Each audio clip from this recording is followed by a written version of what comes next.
Good morning.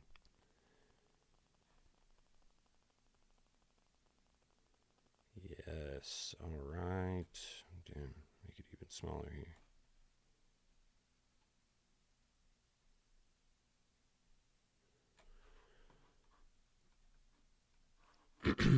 Okay, shoot. Yes, what up, Adair? Good morning. We got this going. Hang on, let me figure out what screen I gotta change this to.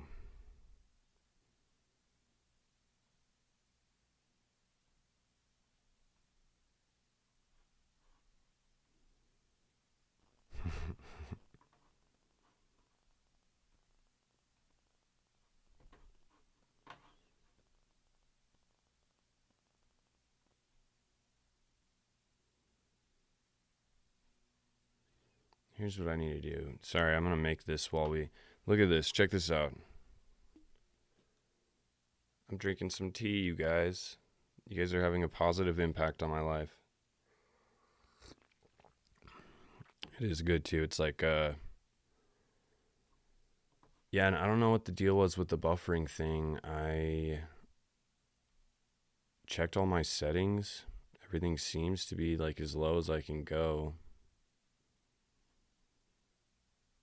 But we'll see anyways. Let me create a new scene.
I know how this world works. After working in the industry, I converted my business to combat human trafficking. His view skewed when it comes to sexual activity. I believe it's helped turn him into a sexual deviant.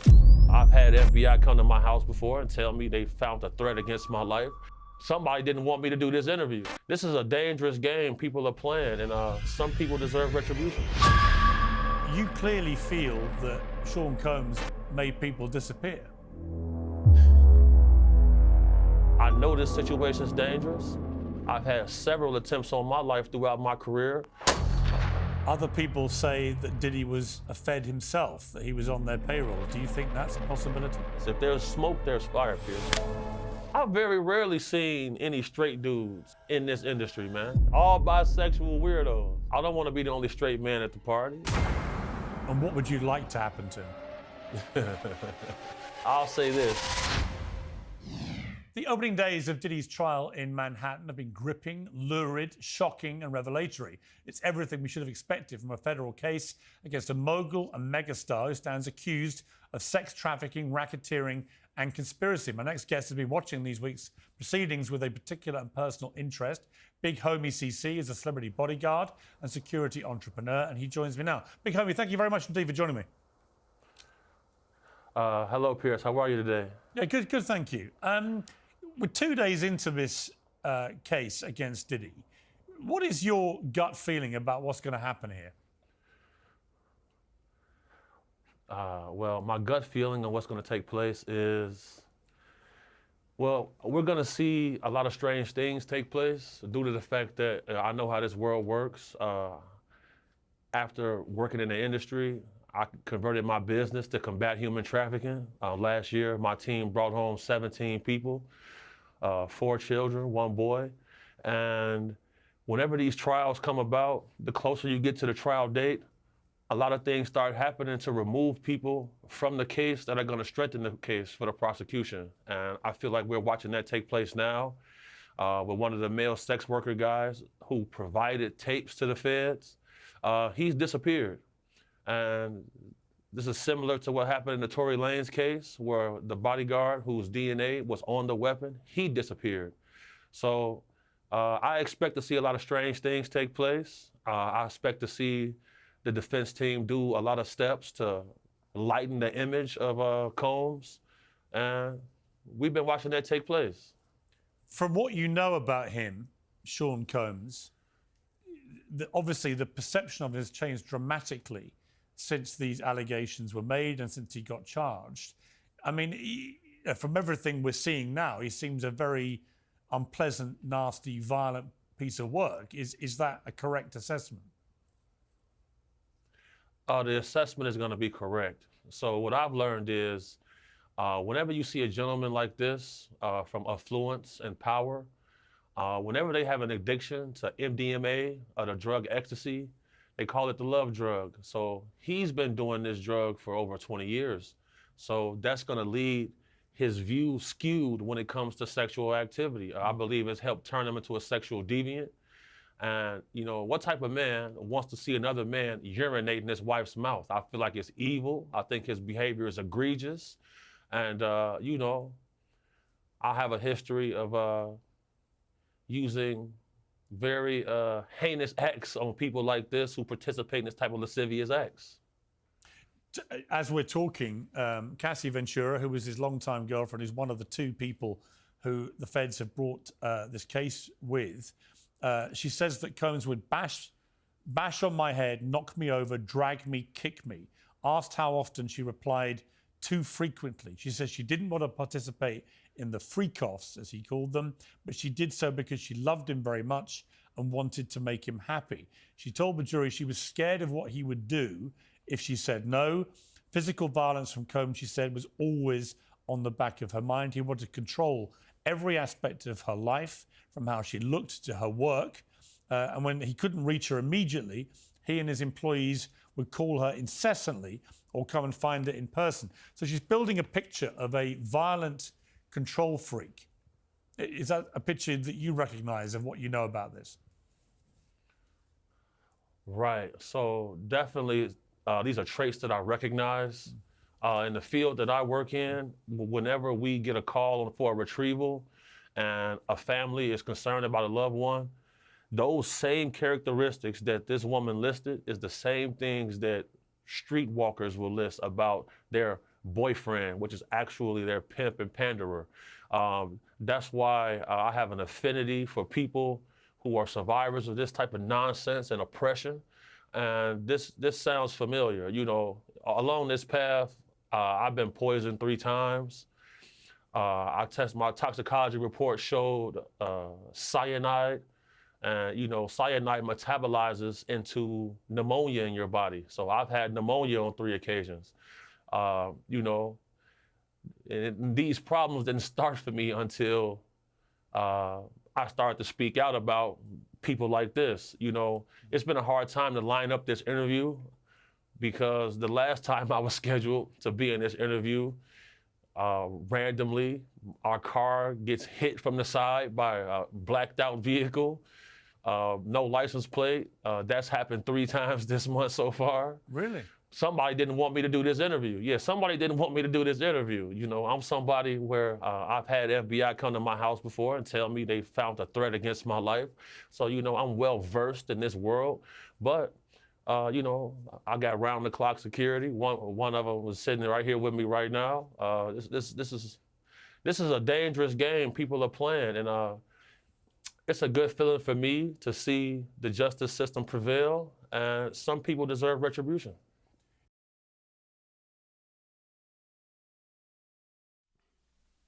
Big homie CC. He's always the man. That's crazy. He literally had 3 instances where he was not, almost didn't make it to this interview. I want to find this other thing I watched with these guys. Not my favorite podcast, but they had some interesting stuff to say. Oops. What am I even doing here? This is what I wanted.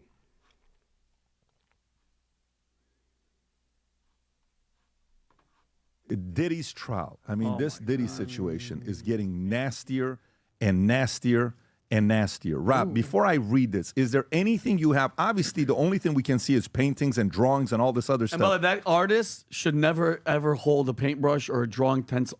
That artist, in this the case, is horrible. And we'll show. Go ahead. Yeah, let me just. So Cassie Ventura testified Sean Diddy Combs controlled freak-off sessions, directing her to have sex with multiple male escorts, stating sometimes Sean and the escort would have intercourse with me. It was just like a lot happening at once, and specifying that escorts would ejaculate usually when it was okay for them. Per Sean, often, this is a New York Post story, folks, so earmuffs. Often on, if you got kids, just don't, I'm going to read this next part. I should have given you a warning. But if you got kids, pause the video and then continue. Often on her body, after which, are we really reading this? Urinating on her? Saying it gets pretty. Sean, he himself or the escort would urinate on me, including an overwhelming incident where she choked because too much urine was in her mouth. What? Yep. Dude, Ventura detailed the degrading nature of these drug-fueled freak-offs, noting she was high on ecstasy and MDMA, feeling sick almost every time, yet Combs would push her to continue, saying, continue on with the intercourse, even if I felt like vomiting or if I was vomiting. She described a session where a blow-up pool filled with baby oil applied every 5 minutes to keep participants glistening, and revealed Combs once left the freak-off to comfort rival Suge Knight. What? Yeah. No, to confront Suge Knight, not comfort. To confront Suge to confront Suge Knight. Hey, Suge, let me get real comfortable with you, baby. Please don't do anything stupid. Okay, Rob, what do you have to show us before we get into thoughts? Because I got a bunch of stuff here as well myself. So I have TMZ reciting or reading some of the testimony from Cassie, if you'd like to play that. Yeah. Or I have Fox News giving a summary of the first 2 days of the TMZ trial. first, and let's go to Fox. All right, go for it. Is he just going to read it? Did you want Sean to urinate on you? Cassie, I didn't want anyone to urinate on me. Prosecutor, how often did it happen? Answer, often enough. Okay, so there we go. Now, here's Fox. Go ahead, Rob. What jurors heard today were tales of appalling physical abuse by Sean Combs as prosecutors portrayed him as a monster who controlled people and plied them with drugs, threats, money. It's unbelievably believable, if that makes any sense. Like everybody in the hip hop world and everybody knew exactly what Diddy was. It's always like everybody knows, but nobody says anything. A lot of these people, too, mind you, this is what, the third day, Rob? Wait till you see all the other stuff that's going to be coming out. So one of the guys that took the stand was Jonathan Odie. Remember that guy? He was one of Diddy's male escorts that he hired for these freak-offs. And he said that Diddy, well, Cassie said on the stand, Diddy forced her to have sex with these guys while watched and directed like a sick producer. And then Odie confirmed it and said he got paid $800 a session. And remember, he signed that $5 million NDA to keep quiet. But here's what's crazier. Do you remember who this guy was? You know who Jonathan Odie? Nobody talks about them. Yeah. We know, but he stormed Trump's Doral Resort in 2018, all right, with a gun and an American flag. He shot up the lobby. He pulled a fire alarm, fired at a chandelier, and started yelling about how Diddy, Hillary Clinton, and Obama were part of a satanic cabal plotting to kill Trump. Think about this. And everyone called him crazy back then, but like now, after you're hearing all this stuff about court, people are listening a little bit closer to what he's saying. And she also said, besides all the urinating and all that stupid stuff, he said that he controlled every part of her life, took her phone, made her use fake names, tracked her movements. She said he made her call him Pop Pop and described how his eyes would go You know back. why Pop Pop? Why? Because that's her grandfather's nickname. No.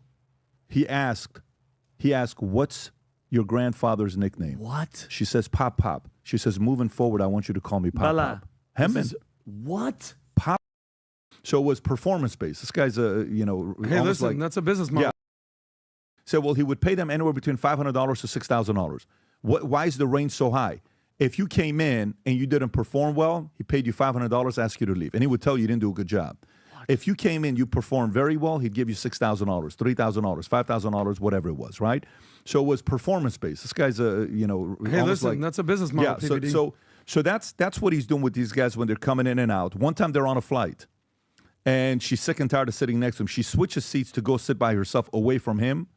He goes to her, shows a video, and says, "Do that again. I'll make sure the world see this video." That's black. And it's a video of her with one of the escorts, and he has us all in video. Jeez. Okay, imagine how you're being held hostage with all of this stuff that you have, that you're being controlled with. And this continues to get bigger because Ventura alleged that Combs threatened rapper Kid Cudi, claiming he would blow up Cudi's car. The claim is part of a broader pattern of intimidation described during the trial. And then it continues talking about her health and all these other things. But a lot of people are watching this. Lawyers specifically are saying Diddy may get off because of the way they're making the case. And some of the stuff is showing the fact that this was consensual. Yep. Because the purpose of this is what? What is the purpose of this?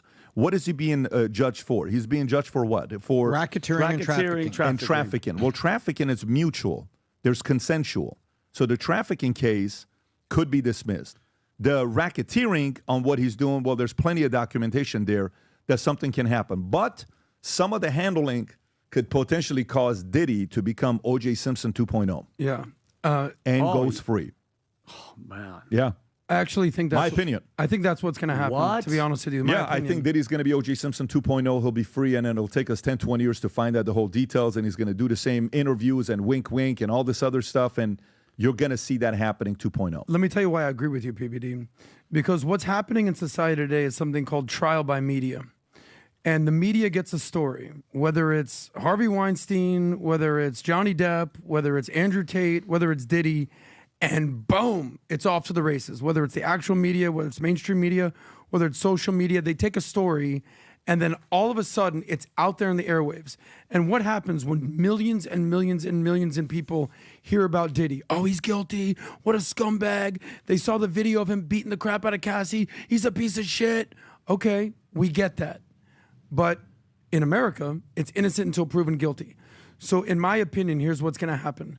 All this stuff is going to come to light. He's a sexual freak. He's a deviant. He's a control freak.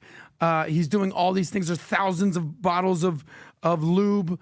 But then they're going to come down to the point that, all right, so the main witness, it would seem, is your girlfriend for the last 10 years. And they're going to ask her the question, well, why didn't you leave? What happened? Well, he scared me. He's intimidating. He's a power freak. He's a control freak. Okay. Well, you can put a restraining order on him. You can do whatever you want. And in my opinion, they're going to look at her. By the way, she already received $20 million settlement. So I'm not saying that I'm condoning anything that Diddy does. But I agree with you, PBD. At some point, they're going to look at this and they're going to say, racketeering? What do you do that's racketeering? Sex trafficking? They're going to try to use like cross state lines, however that is. But the defense strategy is going to be she co-signed this. Yeah. And as deranged and as psychotic as it is, you signed up for this. And just really fast, every time remember we talked about this, every time something with Diddy's name came up, Justin Bieber, something was always weird. He was doing weird stuff. He was drinking. He was on drugs. Yesterday, he posted something really weird, because the case is blown up and it's everywhere. He posted a video of him eating a slice of pizza, which with the surveillance type thing. And if you guys remember, all the surveillance stuff that was at Diddy's house and everything. I wouldn't play the music, Rob, but Liz Krukin, who they always talk about Pizzagate, the conspiracy about Pizzagate. This was a weird thing that he posted yesterday. Hillary Clinton Pizzagate? No, Hillary Clinton, John Podesta, all these leaked emails. By the way, and if people want to do a deep dive about $65,000 worth of hot dogs and pizza getting sent to the White House, do your own research. But it's kind of weird, which I think this is one of the most famous victims, this is my opinion. And this was a message, I think, posting that, eating pizza. What's his message, though? What is it? Letting know that what these people are doing. No, what is it? Support for Diddy? Absolutely not. It's showing them what is it exactly? that these by not only hook up and they're, by the way, these are the facts. They're disgusting, evil people. He's saying that, my opinion, this might be a call like, hey, listen, they mess with little kids too. Just letting you know. Let me tell you. That's for my me, Suge, when Suge was on the podcast. Yeah. And I said, Suge, what do you know about what's going on with, Diddy and all this stuff? He says, well, listen, you don't one day wake up and do stuff like this. Somebody taught you how to do it. Yeah. And I said, who would teach him? It says Clive Davis would teach him how to do it. That's right. Clive did that to him. And I think there was a story about Diddy when he was it Rush Hour? I don't know which one it was. There was something that happened where Diddy was a part of it, and Clive gave him the opportunity in exchange for, request that he made. And apparently Diddy gave him the request, and then Clive set him up with his career. So because of that, Diddy took off that the way he did. Now, listen, that's pure speculation Yeah, of it what's is happening. hearsay. Nobody. But all I'm saying to you is Clive Davis' name keeps coming up over and over again. Tom, do you have any thoughts? Yeah, I got one. Nobody's talking about all the other people that have been in those pictures at the freak-offs. Oh, yeah. And they're Videos. all very nervous about this. And they don't want to be exposed. They're already in pictures. They don't want anything to go any further. And there's a lot of nervous people. I take you back very, very briefly, and I'll put a period at the end of the sentence. 1994, 1996, Heidi Fleiss, the Hollywood Madam, and her Black Book. Yeah. And how they said you would not believe the amount of energy that went behind the scenes with lawyers attempting to make sure that that piece of evidence in her case was sealed and kept off the streets. And it was her Black Book. And that's what we're seeing here. So there's another part of this that I think is almost like theater to watch, is how people that were in a picture or you were out there, it's like the Epstein files. I was just going to say that. Yep, you know what? They're all worried about it. And so we'll let due process play out for Diddy, and I have nothing to add about what people have said there, but you know what? From Heidi Fleiss's Black Book to Epstein's files, there's a lot of other people that are doing things in Hollywood. I got it. So we'll see what happened. Walking I thought it was a around period nervous. there, but there was a lot of comments. But Well, as you guys know, in 2 weeks, Monday is the 26th is Memorial Day, and everybody, and I get it. It's time off, barbecues. We get to hang out, we get to drink. I mean, I'm not drinking, but it is that day isn't all about that. It's remembering the brave men and women who fought and fell to give us every single freedom, every single right that we have. And at Valuetainment, we don't take that freedom lightly. We know it's brought with blood and encouraged. So we got something on Memorial Day. We have a Memorial Day collection right here. We have the hats, Army, Navy, what else? Air Force. We got it all. So if All right, what's up, you guys?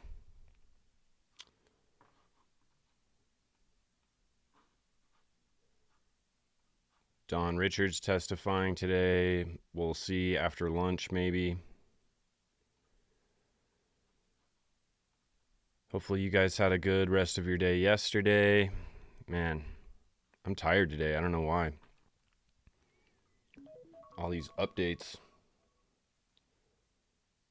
But as you guys may know, Kim worked super late yesterday, so I'm going to let her sleep in this morning. So I'm going to have to go get Bodie up here soonish. I tried to wake him up, but he's like zombie, so. Sun is shining, and that's rare in England. Yeah, I hear that. Is that super? Is it really rainy and like cloudy there a lot? One thing I thought those guys were talking about that had some credibility was the whole OJ 2.0 thing.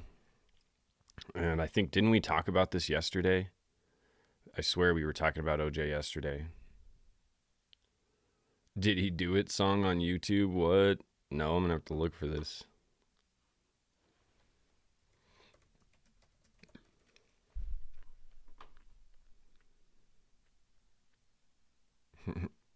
By the artist Sesh.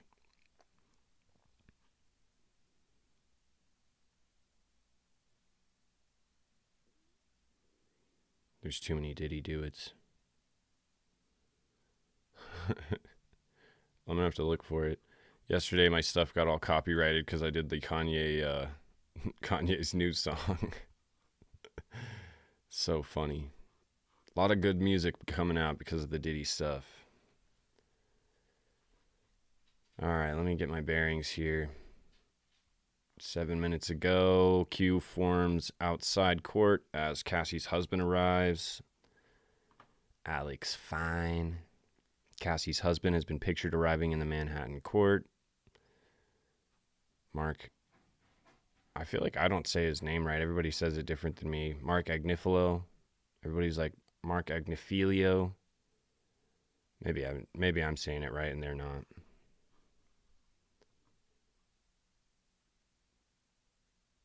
Just don't look for the Eddie Murphy song. Oh, BJ did it? That's so funny. That's great. Yeah, I'm definitely going to have to watch that later then.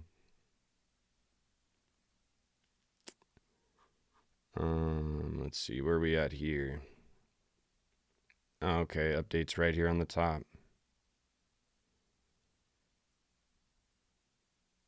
Is this the updates? Yeah, I think so. No, that's from yesterday.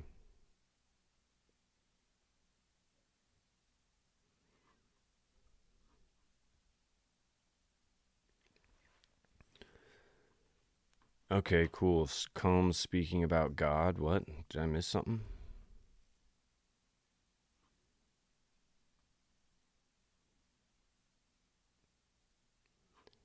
Okay, so Cassie Cross to end by 4:30.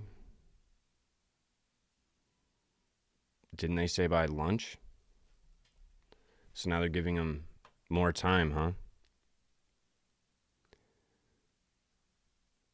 Kid Cudi's car was blown up in his driveway. This is also sick, but the truth is being revealed finally. Yes, I feel like we're finally getting some answers. I thought that yesterday we were all on the same page with what we were feeling from the court document stuff. And then I was listening to a lot of other people who were actually in the courtroom, and they kind of validated that they were spending a lot of time asking dumb, pointless questions. And that was kind of like the defense's strategy. And then eventually, when the judge started saying, like, no, you guys aren't going to have just unlimited time to cross this witness, then Diddy started getting pissed. And I think I saw you guys talking about that before. But Diddy was getting mad, like heatedly mad. And I think that he realized like their strategy wasn't going to work. And as a narcissist, you can imagine he probably didn't take that very well. He's not going to get his way. So I'm sure that that was a huge hit for him and his defense team. So I can imagine he was pissed.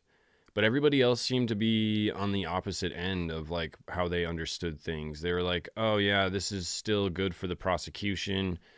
They didn't get they didn't get anything resolved today. The defense didn't do anything. They just wasted a bunch of time." So a lot of people thought that it actually went really well for the prosecution yesterday, and that it wasn't that bad for her to be admitting like, "Yeah, I mean, I was still complicit, but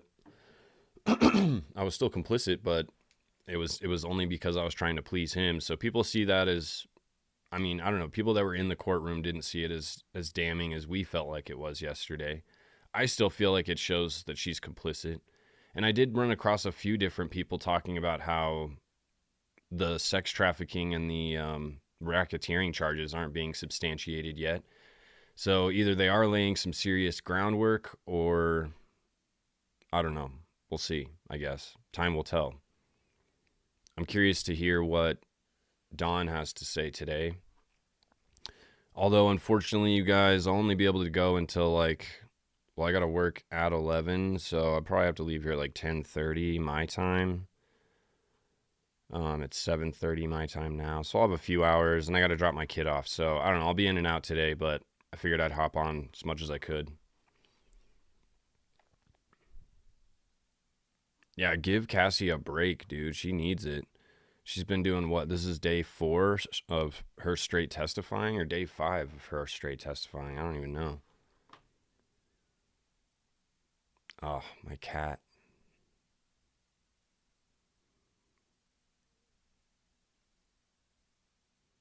He just took a huge dump.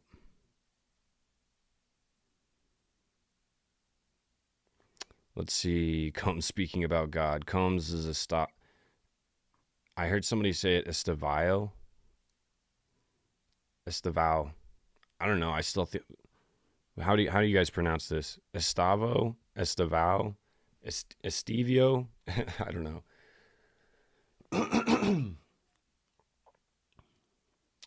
But anyways, this was about him being in rehab, which Miss Ventura didn't remember. So we want to refresh her recollection with this. Prosecution says it cannot be played for her in front of the jury. And then defense says we have headphones. Is our jury ready? Any more issues? If the grape is after the charged conduct, it shouldn't have come in. It's a huge issue for us. They're saying that the grape came after the conduct he's being charged for, But doesn't the racketeering and trafficking charges extend all the way up until 2024?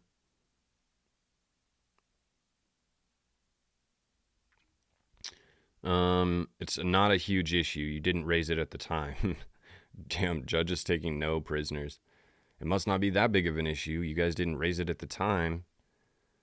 And then that's what Kim says to me all the time too, so I get it. And then defense says we thought we could cross on it. That's fair. I still feel like the defense is trying to be sneaky, and the judge is calling them out on it. American law is confusing, and I think I wonder what it's like over in the UK. Is UK law the same? Like, is it as confusing, and do people think it's as much of a failure as we feel like it is in our system? Because I feel like it is a lot here. We've got a lot of innocent people sitting in jail, and there's a lot of guilty people walking free. And I think OJ is a good a good example of that. But the court of public opinion is another court that exists. And so that's why I can understand why they don't allow cameras in the courtroom, but I don't think it matters whether they have them in there or not. I think that them being fully 100% see-through, like transparent about everything, that is definitely more important than them trying to keep the opinion of the public and the media at bay, because it's still going to look, the media is still going crazy and there's no courtroom cameras even. So I was going to listen to this, but I bet we've got some updates, so it's probably just inner city press going on a rant about something. Our jury is ready. Any more issues? Defense says if the grape, I almost said it, if the grape is after the charged conduct, it shouldn't have come in. It's a huge issue for us. All right, so they're still trying to contest this, the grape charges, I guess, coming in, even though they've already talked about it. So I don't know what's the point? All rise. Good morning. You are still under oath, Miss Ventura, for like day 5. Defense says, you believe Mr. Combs was blackout for the Intercontinental event? And Cassie says, I believe he was intoxicated. Everyone's definition is different. And defense says, but you said blackout. So she thinks that Diddy was blacked out during that whole ordeal. British legal system is so corrupt. Okay, well, I'm glad it's not just the American legal system. I'm glad that it's a worldwide spread problem. I'm just kidding. I'm not glad about that, but it makes us feel less, I don't know. I feel like the US gets a lot of hate. I don't know why. I feel like probably because there's a lot of weird shit that goes on here. But it just makes me wonder if it's just more publicized. I don't know.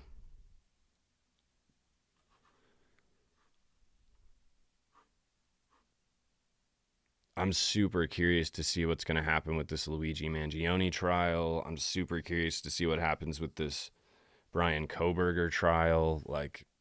And the Karen Reed trial, I was getting updates on it yesterday.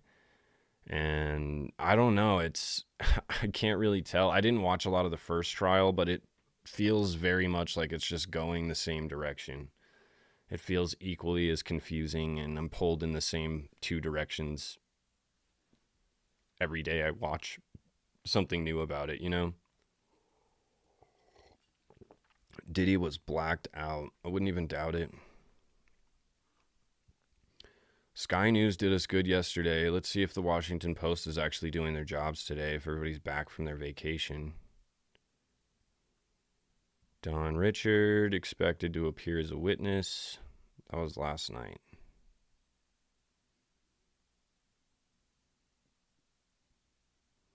So the Washington Post is not doing their jobs, you guys. I think they quit. I think everybody walked out and they said, we're done with this. We're not doing this anymore. Because I don't have an update since yesterday.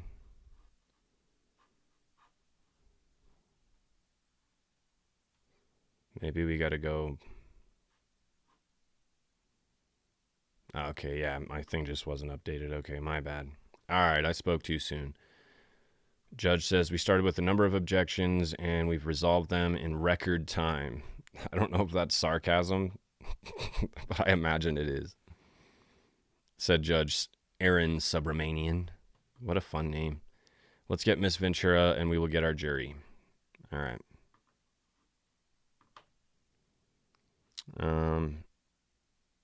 I mean, this is a little better. They got a couple of updates. Yep, that was definitely sarcasm. Judge Aaron Subramanian seems to have moved past his annoyance with the lawyer's punctuality and resumed his normal congenial demeanor. He is helping them parse their arguments and discuss what evidence can or cannot be admitted. So that's what happened before we jumped in with Cassie. Let's see. You said he was blacked out. Defense says, what did you write here? Cassie says, I wrote, when you get effed up the wrong way. You meant rugs? Cassie says, and alcohol. And then Estavo says, here comes Mr. Combs. Oh, wait, here, Mr. Combs writes to you, I am so horny for you. And then prosecution says, this is not in evidence. This sounds exactly like yesterday. Just another rehash of yesterday. Oh, Richard Allen, don't even get me started. That literally breaks my heart. That poor guy went in on his own will to just be like, yo, this is the deal. I was there. I just want to let you guys know. And now he's sitting in prison for the rest of his life. So sad. I can't remember her name. I followed, what's her name? Audrey, no. I can't remember her name. I haven't watched her in a while, but she did some really good case coverage. She went in and actually sat in on the trial and listened to what was going on, and she gave a good like analysis of what happened. She's an attorney. She's a defense attorney, so I always appreciate defense attorneys' perspective. I love my defense attorney who helped me through my stuff, so hey, very nice. Watching the hope fade from his eyes is heartbreaking. Yep, totally agree.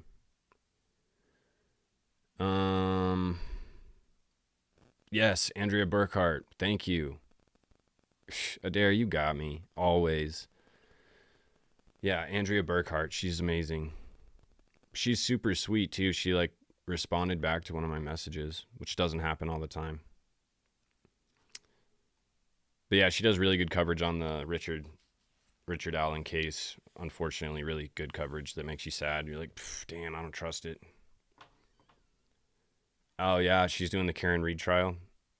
Yeah, honestly, when I leave here today, that's probably what I'll end up doing. I'll just end up watching the updates at the end of the day for the Diddy stuff. But the Karen Reed thing's got my interest peaked, especially because I didn't really watch the original trial, and then finding out that it ended in what was it, a mistrial? I'm just, you know me, you guys, I fully believe that the police are covering this up. And the fact that, oh, that's so sweet. Yeah, I try to respond as much as I possibly can. It is a full-time job. If I hired somebody to do that job, I don't think I could pay him enough to sit and just respond to comments all day. It is definitely a full-time job. Okay, cool. Dang, we're moving quickly. Defense says, oh wait, Combs' Stavo says, here, Mr. Combs is asking you for sex soon after the Intercontinental, right? Cassie says, I was saying who he felt. What did you write back? I wrote, we need a different vibe than Friday at the Intercontinental. We need a different vibe. That was not a good vibe. That's a mild way to put it.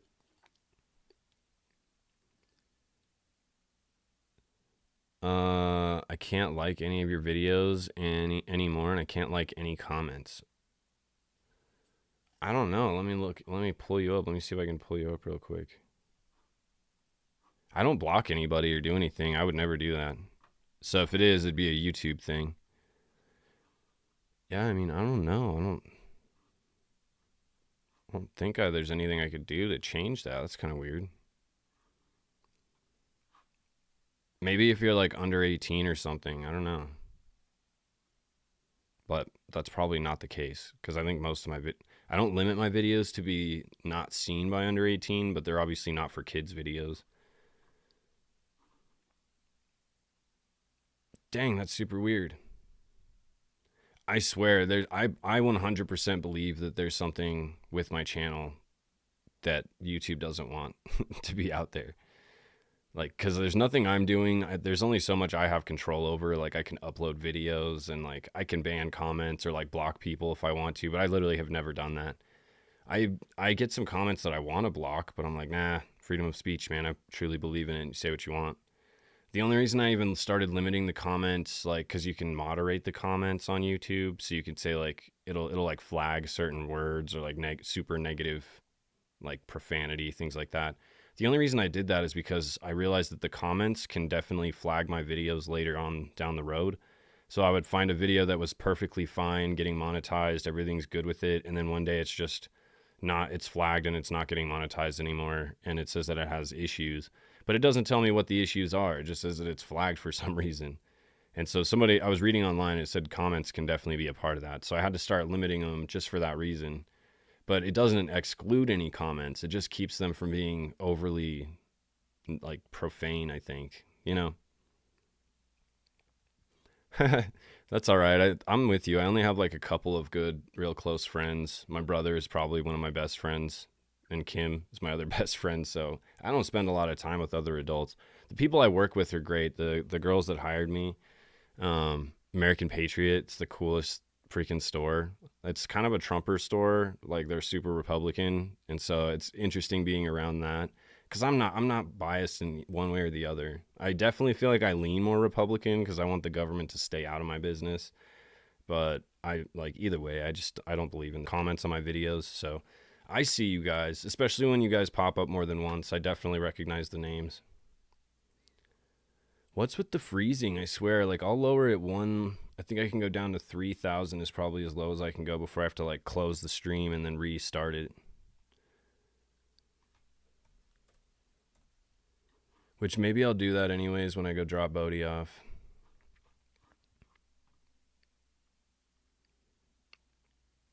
Okay.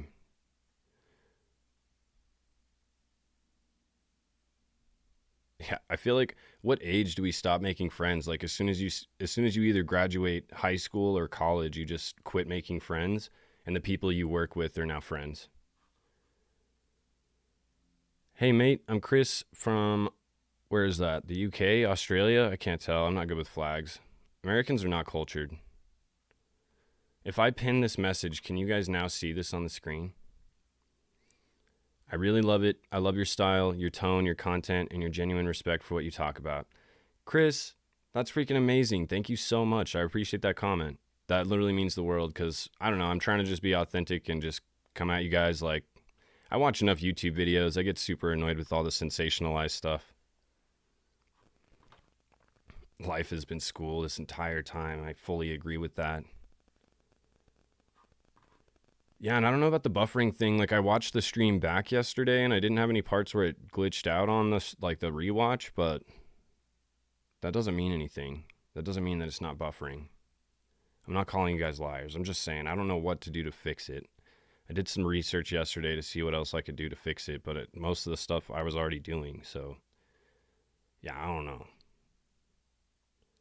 I do know that having videos up probably doesn't help, so let me close that out. Did he do it song?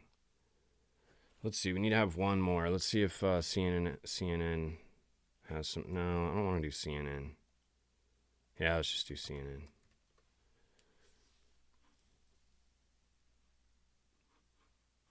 Sean Diddy Combs trial.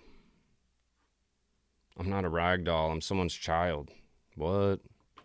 The jury just saw a message Cassie Ventura sent to her former boyfriend, Sean P. Diddy Puff Daddy Brother Love Combs, on the 10th of March 2016, in which she describes the abuse. When you get effed up the wrong way, you always want to show me that you have the power, and you knock me around. I'm not a rag doll. I'm someone's child. I love when people say that, because that's honestly such a good way to view it. Like, I'm not just a person. I'm not an individual. I'm not a woman. I am literally somebody else's child. Like, when you think of it that way, I think it gives you a different perspective. So definitely a powerful statement, which was read aloud in court. See, that very much differs from what we got from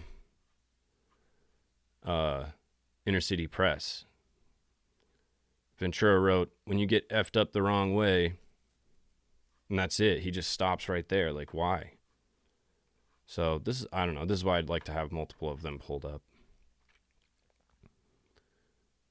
They believe that he was intoxicated during the hotel video altercation, blacked out. I don't know. Did he seem blacked out? He did seem sloppy. Like even when he like hit her and stuff, it didn't seem like didn't seem like a very direct hit. It seemed like a very sloppy experience.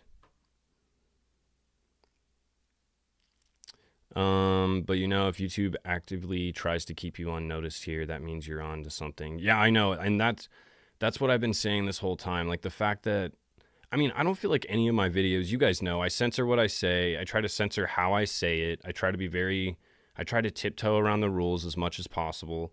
And there's only so much you can do when you're talking about cases where people pass away and people self-exit. Like there's only so much you can do. But they have so much, like, I don't know. So what I do is I upload my video, just the audio, just to see if the audio passes. And it nearly every single time. Mish Mills, yo, thank you, Mish. How do I pin this? Yeah, I'm going to try and do this from now on. Put user in time. It doesn't let me pin it. That's freaking crazy, though. Thank you so much for the $10. That helps me a lot. I appreciate you guys. You guys are the best. Mish Mills, what a sick name. I love that.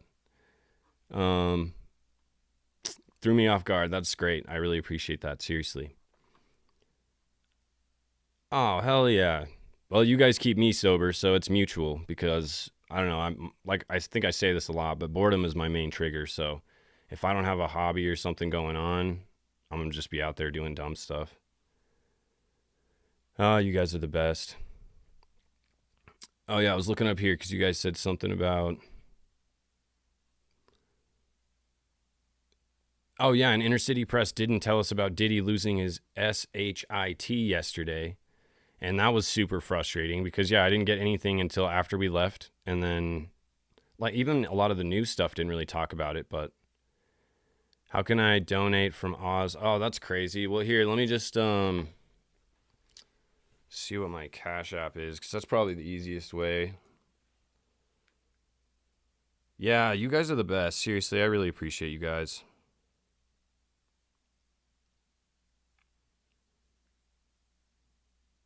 Cash App has to... I don't know what happened when all your apps, like, you go to use it and then they have to download again. So weird. Defense attorney Anna Estavo pulled up text between the couple in which Sean Combs proposed having sex with Cassie Ventura shortly after beating at the... We need a different vibe, Ventura wrote back, referring to the attack. Combs appeared to feel sorry about the incident. The couple signed off by texting each other, "Love you." Yeah, I don't know. And I've been in a relationship that's had DV, and I know that like those feelings are heated in the moment, but it's like they die down later. Sometimes it's a little too late. Like cops are involved already, but so I can totally understand them being like lovey-dovey later, but it does seem weird to go from that extreme to the other. Cash App doesn't exist here? Oh shoot, that's crazy. What do you guys use for transferring stuff? Venmo?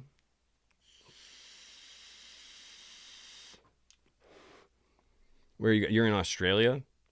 I get a lot of Australian viewers. I love that. There's some really crazy. Oh, you so random. You're the best. You are the best. You guys are seriously. And you threw in yesterday. You guys are my favorite.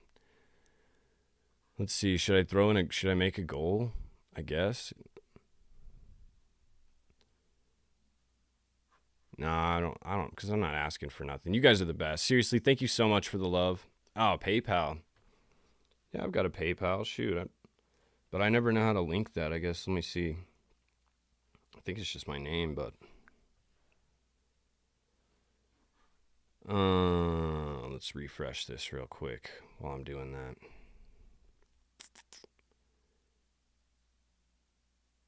Oh, see, yep, I missed something, but...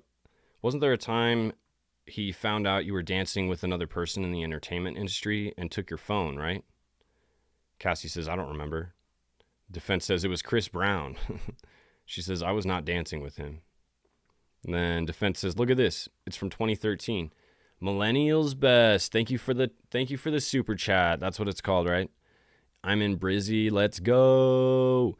Yeah, I love that. I feel like I have a lot of overseas fans, which I think is interesting because a lot of the stuff is like American based conspiracy stuff, but I feel like it all overlaps. It's a worldwide thing. New World Order. Globalists.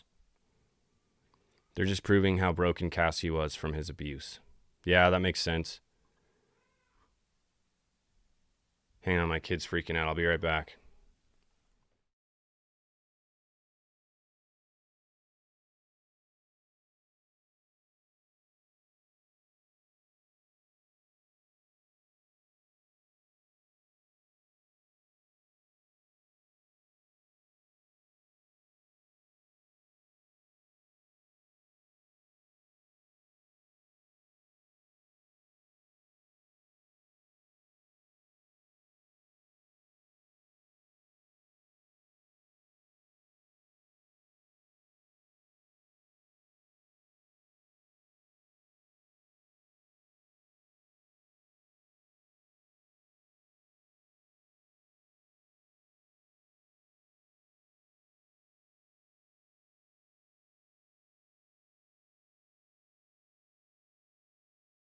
Sorry. My kid has a 2-hour late start today, which I didn't realize. So that's cool. They're getting so close to done with school. He's got senioritis. He's only in kindergarten. Cute elevator music. Yeah, I should have some elevator music on there. Yeah, don't neglect the like button, you guys. Good call, you so random. You guys are my favorite. Thank you guys for being here. Thanks for hanging out with me. Let's go down this thread here because I want to see if we missed something. Oh, Diddy docket, civil division suing Sean Combs for grape, 2022 grape.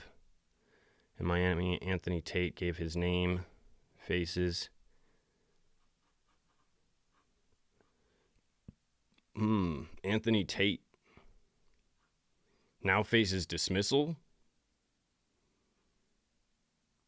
I'll have to check that out later. That's interesting.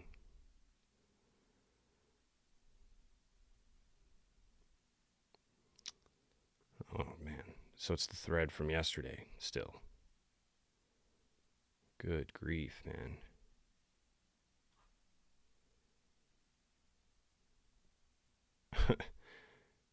Come on, you guys.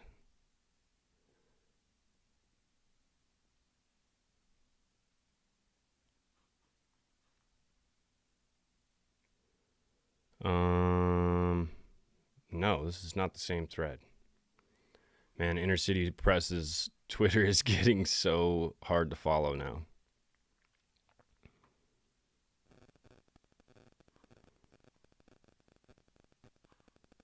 Oh, I went back too far.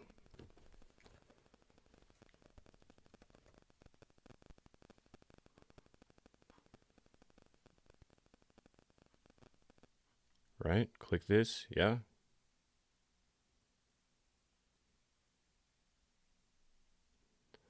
Let's see. Okay, yeah. See, I did miss a couple. Whoa, yeah, we missed quite a few. So Mr. Combs was asking you to get together soon after the Continental.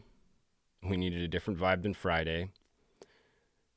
Diddy wrote, F Friday. I don't even, that's what we're going to start calling Fridays.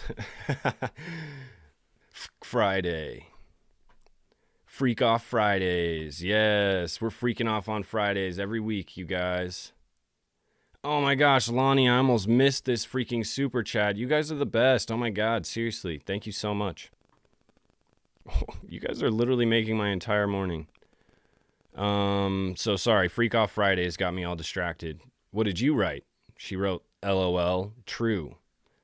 And then Diddy suspected you of having an affair with someone else in the industry. What happened when he took your phone? Tsunami coming in clutch with the super chat. You guys are seriously spoiling me today. It's too much. You guys are amazing. Thank you so much. Tsunami, I love hanging out with you in the chat always. DJ sessions, these live sessions, all of you guys really, but we'll have to do another DJ sesh here soon. My brother hasn't been down in a minute. I'm sure he'll come down soon. We want to do another We Subscribe video here soon. It's been a minute. Let's see. So we were in a car and he told me to call my mother. When I did, he grabbed my phone and took it. Dang, that's some shisty, shady, manipulative crazy stuff. Hellraiser. Oh, Tsunami, love you. Thank you so much for dropping in the chat. Thank you for the super chat. Enjoy the rest of your day/night.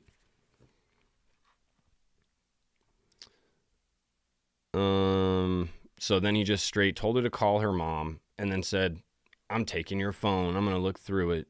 She says it was a big fight. And then I think they're asking, it was a big fight? She says he was just gone.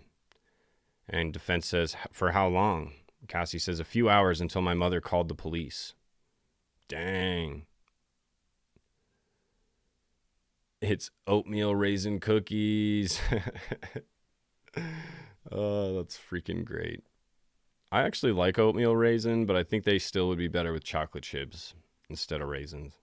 Oatmeal chocolate chip cookies. So, did Mr. Combs go through your phone? Cassie says, I think so. He called someone on it. Who's this someone? The person you had an affair with? An NFL player? Cassie says, I don't know if he's playing anymore. What a flex, jeez. But he was an NFL player and he was jealous? Who's this NFL player? Do you guys know? Love oatmeal chocolate chip. That's what I'm saying, yeah. Australia, probably guilty band. What's up? Welcome into the chat. Welcome into the Diddy stuff. Welcome to the trial. Any thoughts? Where are they going with this, y'all? Yeah, for real though. Where are they going with this? Okay, so then yeah, this is after the NFL player. Wasn't there a time he found out you were dancing with another person in the entertainment industry and took your phone, right? And this is where we get the Chris Brown thing. Look at this. It's from 2013. Cassie says, now I see. What else did Mr. Combs take? My car, my passport, when he was angry. Let's refresh you about Mr. Combs being in rehab. Cassie says, I vaguely remember. I was really high. I barely remember his rehab. T, you guys, look at this. Freaking T. You guys are having a great impact on my life. Oh, yeah. Sorry, my PayPal had to like download the app. I don't know if it's like a thing to save space on your phone or something, but yeah, it just makes you re-download them every time. No, I don't want to do that. Got it. I never link my PayPal, otherwise I'll just know what it is.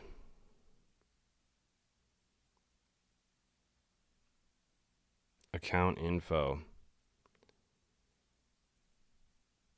The picture on there is funny.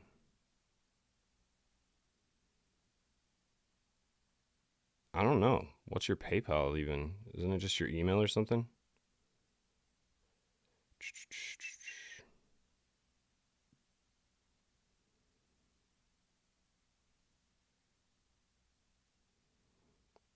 Seller QR code. I wonder if that'll give me a link.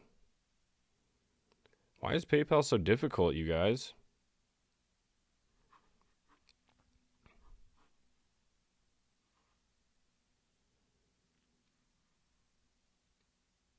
Why did you go to Sedona? I went to Arizona to get away from the drugs, the drugs. I'm going to go to a new topic. Mr. Combs told you to get the video you'd heard about. What did you write? I wrote, you keep putting me down. I'm going to refer back to this. I'm glad that this is what's below the chat now instead of whatever that guy posted yesterday, because I feel like this is so accurate. Where are they going with this? All right, just a sec here.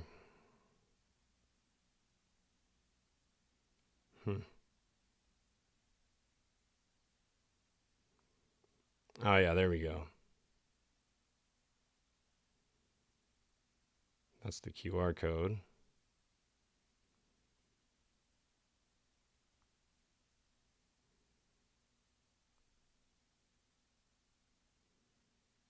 Oh, okay. I think it's just my name.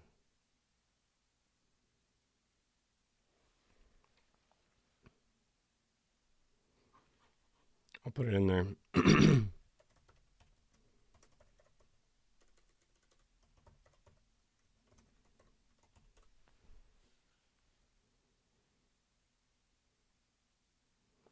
Sorry, it's difficult to navigate PayPal when you never use it. Well, when I do use it, it's already like automatically in there, you know? It's so weird you guys don't have Cash App over there. I didn't realize that was a thing.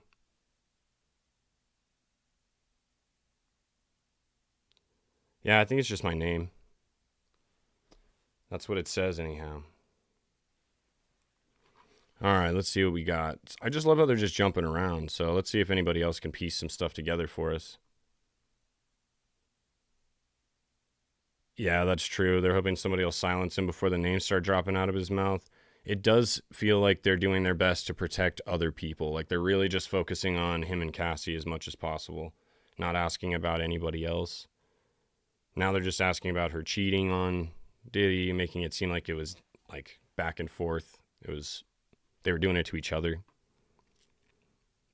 Asking her about a period of the incident after the incident. Tried to leave during a freak off session. Then she asked about his drug use at the time. Okay, this is all fairly. We already know this. Friday. Oh, that's so funny to me. Who's down for Fridays? Here's what else Ventura and Combs texted each other days after the hotel altercation. The jury saw messages between Cassie Ventura and Sean P. Diddy Puff Daddy Brother Love Combs from a couple days after the hotel altercation. In the messages, Combs expresses a desire to engage with Ventura. Under cross-examination, Ventura confirmed that she thought it was a little strange that he would be suggesting something that sensual after what happened at the hotel. Agreed. I felt that way from Friday. But if he was blacked out, he probably didn't even remember that he did it. Let me know if you have a hard time finding me on PayPal, because otherwise I'll keep looking for the other stuff. Seriously, thank you guys again for all the super chats. You guys literally just made my whole morning. I can't even tell you. When I first activated those on my channel, I was like, yeah, I'll never get any of these. And now I'm getting freaking super chats. You guys are literally making my whole day. Yeah, that's me. The funniest thing about that picture, that's not even a picture of me. There's this place called Fargo's Pizza here in the Springs, and it's like this old classic. It's been around for centuries, but yeah, that's totally the right one. It's that 70s sepia picture of it. It's not me, but that is my account. But it's a picture on this photo booth. It's like one of the pictures to like show you that it's a photo booth on the outside of the photo booth, and it's like a really old vintage photo booth. And the picture on there is that picture. So I took a picture of it because I'm like, doesn't this look like me? And all my family was like, that looks just like you. So it's like a picture of me from like the 70s, but that wasn't me. So wild, right? So that's why I was giggling earlier when I pulled up my PayPal account, because I didn't realize that picture was still on there. I know, it looks just like me, right? Like if I had a really thick mustache, it's crazy. So I don't know. That's a funny story. Doppelganger for sure. I think I just have one of those faces. People always tell me, like, do I know you? Your name's Chris, right? I'm like, no. So I don't know. Just have one of those faces, but that is definitely my doppelganger if I ever saw it. When I was the first person to think that it looked like me, that's how you know it's a doppelganger. Like my family wasn't, they're like, oh shoot, it does look like you. But I was the one that noticed it. I was like, is that a picture of me? I don't remember taking that in 1970.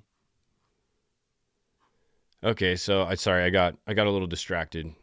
Not a good vibe. We need a different vibe than Friday, because that was not a good vibe. You literally beating me up in the hallway of that hotel, really not a good vibe. Wasn't about it. Friday, lol, Combs wrote. I don't even want to do that again. I don't even want to do that again. That makes it sound like I don't want to do it. That's not what I want to do. Maybe another day that'll be what I want to do, but not on Friday. Nothing new on Inner City still? Or you were asking, maybe. Nope, you're right. Still nothing new on Inner City. I still want to know who this NFL player was. Let's look.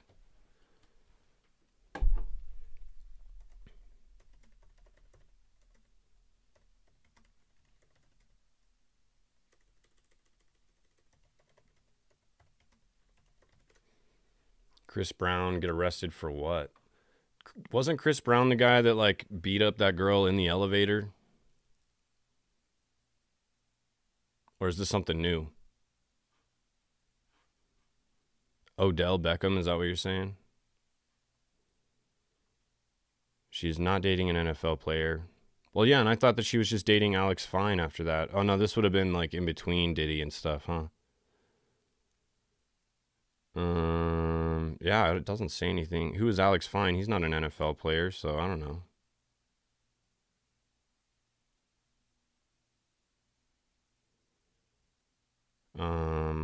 Yeah, I really don't know who this NFL player is that they're talking about. Oh, he beat up Rihanna?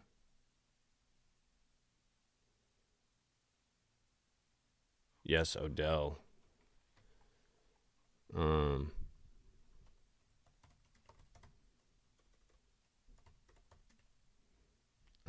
Yeah, you're probably right. That purple hair, though. OBJ. He's done some questionable stuff with Diddy, huh?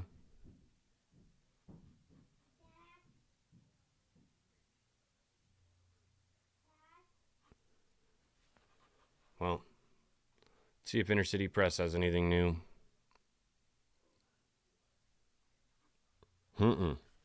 Nothing new. All right, well, I got to get my kids some food real quick. I'll be right back.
Odell and Bieber vid. I don't remember that. Honestly, I've never heard of this Odell guy.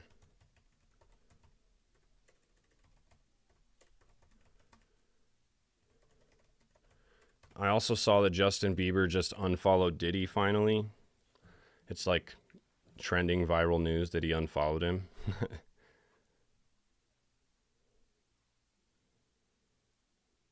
Taking time away from their teams. I guess Beckham Jr. would be doing it with his and the okay.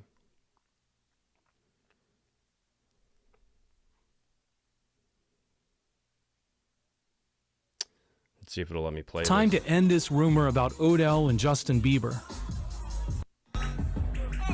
In this video, you can clearly see that there are different levels in the club. Possible a step because in the first clip, Justin is on the same level as Trey and Odell.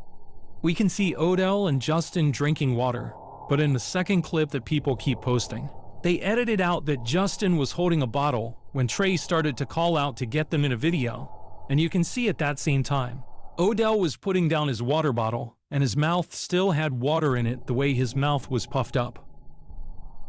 And then I put it in slow-mo so you can see for yourself that the camera showed that Odell really moving to the side to put his bottle down. and Justin bottle is shown after he took a sip. They both just reacted at the same time, and people ran with it as something else.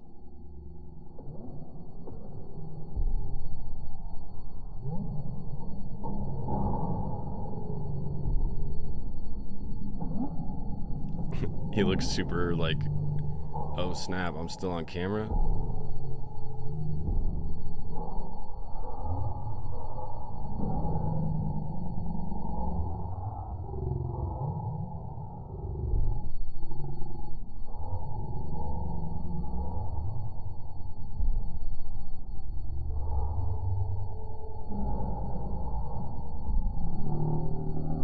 Okay, so I lied. I've definitely seen that video. I've never seen this slowed down, creepy version of it. So what do they think? I've always thought that he was just doing... He was sniffing the coffee table, but maybe he was doing something even weirder. Oh, here we go. Finally some updates. Combs Stavo. I'm going to play you some audio. Cassie saying, if you saw a video of someone effing me, who was effing me? You have it. Why didn't you show me? So that's what the video is. Because I'm not disrespectful, bro. If you don't show me, I will hurt you badly. Finally. Cut you up. Sorry, I realize I got to be a little bit more PC today because yesterday that video got flagged real hard. But I was just kind of not doing anything to flag or censor myself. Still the audio played for the jury, so this is just the audio that they're still playing. I will effing murk you. I've never murked anybody in my life. I'm going to F you up. It's not going to be blood on my hands. Someone else is going to do it. I'm not playing with you. Sujit, tell me. I'm not playing with you. Probably means like, I don't know. Is that a thing? Is that a word? Am I just is that a misspell? Was giving neck to Odell. Yeah, see, that's what I was thinking. Maybe that's giving neck. I'm going to start using that. Zoolander 2. It's like Zoolander 2 for real. Yeah, straight up. Yeah, see, that's what I was thinking too. Is like, oh, he's just whipped it out in the club. That's why he was looking at the camera like, oh, this is still filming me? Oh, God. Oh, whoops. Let me put that away. Poor Justin. For real, though, he just seems broken these days. Gives me hardcore Aaron Carter vibes. Am I right? Literally hardcore Aaron Carter vibes. I agree, Decal. Sadly, I feel that slow video confirms something since O covers up once JB gets up. Yeah, I've never seen the slowed version of it because the fast version, you just kind of... That's why everybody seemed to speculate it was just him sniffing the coffee table, but... Or sniffing like a little glass sheet. But now with the slowed down version definitely makes it seem like he was doing something else. And he was talking about how there's 2 levels of that club. So like he might... Combs is a Stavo. That was you, right? Cassie says yes. Did Mr. Combs express concern about these videos being released? When? Ever? Yes. Ah, the escort Jonathan. You thought he took a video. We're talking about John Oddie, fools. Yes. I knew he was going to come up. The escort Jonathan. You thought he took a video. So Cassie was the one that realized he took a video. Woo! Yeah, I don't get the buffering. I really don't get it. It doesn't show that I am on here. Let me see if I can pull up... No, that's the settings. Oh, wait. It's down here at the bottom.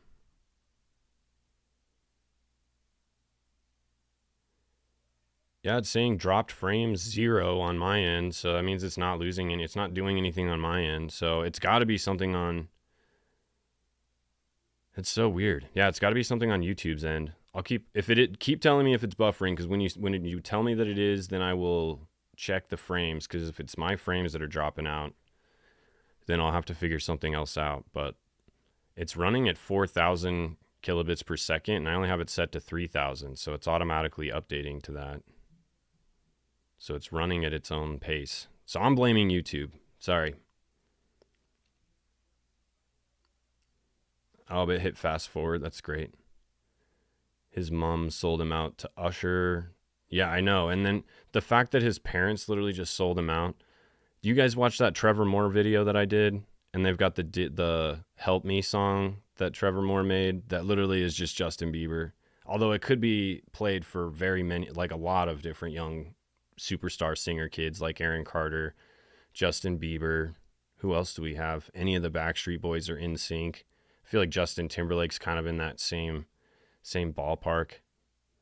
Justin's gotten himself into some trouble lately. Makes me wonder how messed up he is, but yeah, I don't know. Some people aren't cut out to be parents. 100% agree.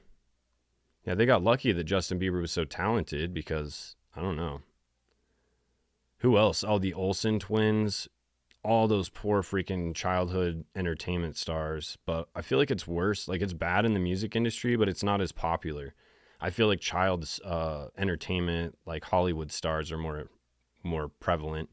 You see more Ashley and Mary-Kate Olsens and like young kids on Nickelodeon growing up in the spotlight. Let's see what we got. This was you, right? Combs spent a lot of money to make sure the video did not get released. Yep, $5 million. Oh, Mr. Combs spent a lot of money to make sure the video did not get released? It's a question. She says, I don't know. I'm sure she does know. You had a conversation with Jonathan Oddie that was transcribed. I'm not sure. He was volatile. I didn't trust him. Cassie didn't trust John Oddie. Oh, yeah, Britney Spears, too, and Michael Jackson. Very good points. You forget about them because they're older now, especially Michael.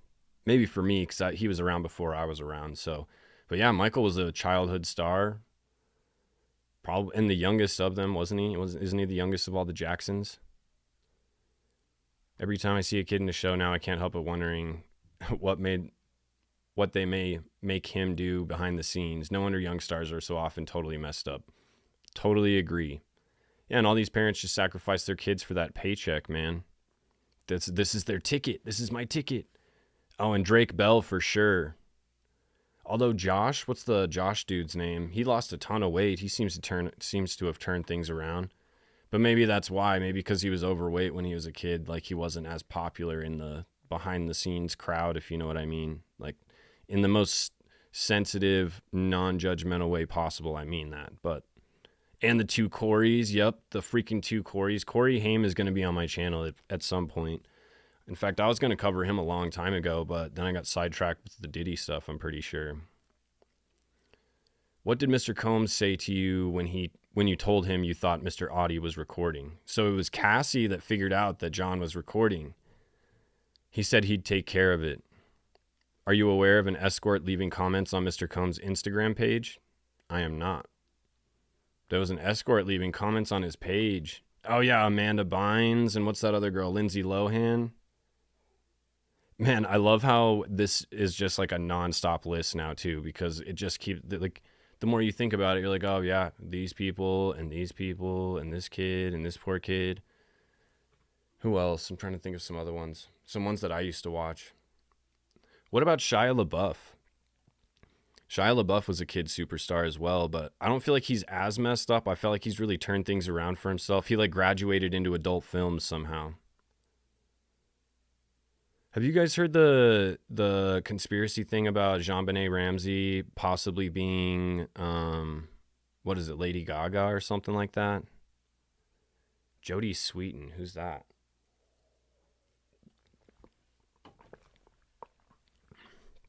Yeah, the two Coreys. Yeah, there's a lot of stuff going on with the Coreys lately, especially with all this stuff going on. Jodie Sweetin.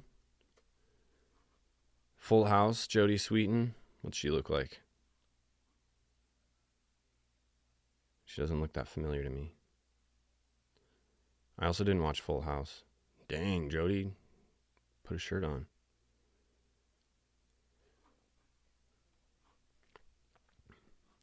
Crazy. I have not heard about Crazy Gaga. Yeah, I'm pretty sure it's Lady Gaga. Let's look.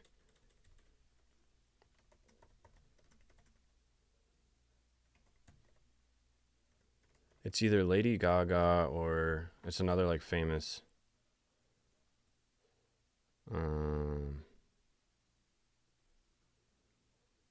Maybe it's not Lady Gaga. Who's the other one? I feel like it starts with an M.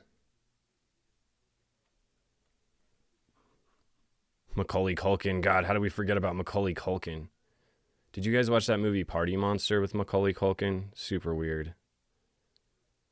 Oh, let's check. You sent me $50 on PayPal? Literally, you were amazing. Holy sh...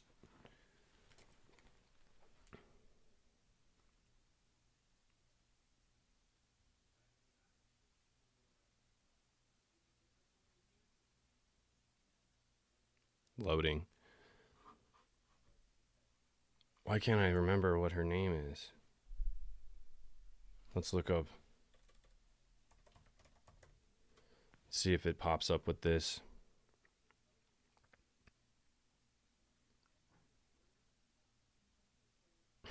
I suck at PayPal.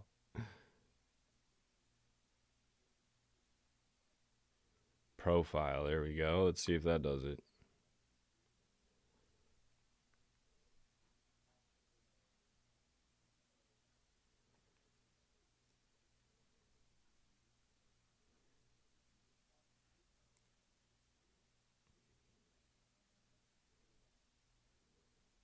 I don't know. I can't see it. I'm going to leave and come back on this one. The PayPal app is hard to navigate. Sorry. No, I think they both got emancipated. Seth Green, yeah, Seth Green definitely. Although Seth Green seems like he might have gone to the dark side.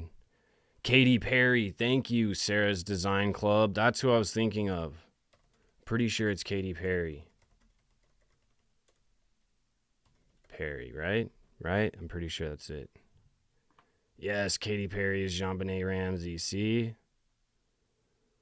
So wild. I heard this on Joe Rogan. Oh, and who was it that... Was it you, Adair, that told me to watch that Joe Rogan podcast with Rebecca Lamov? That was such a good podcast. Super good.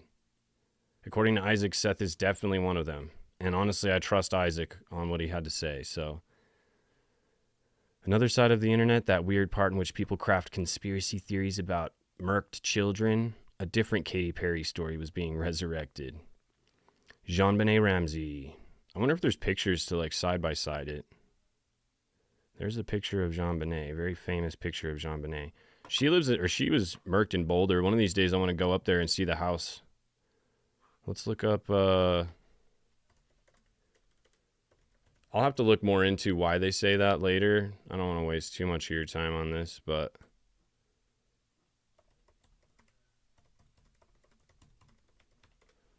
see if they got a photo of them next to each other, because I'm curious.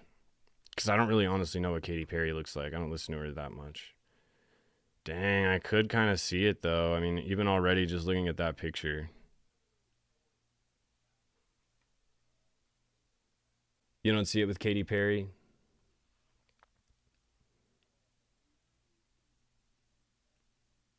Yeah, see it saying dropped frames on my end. You know what it is? I think it's when I move stuff.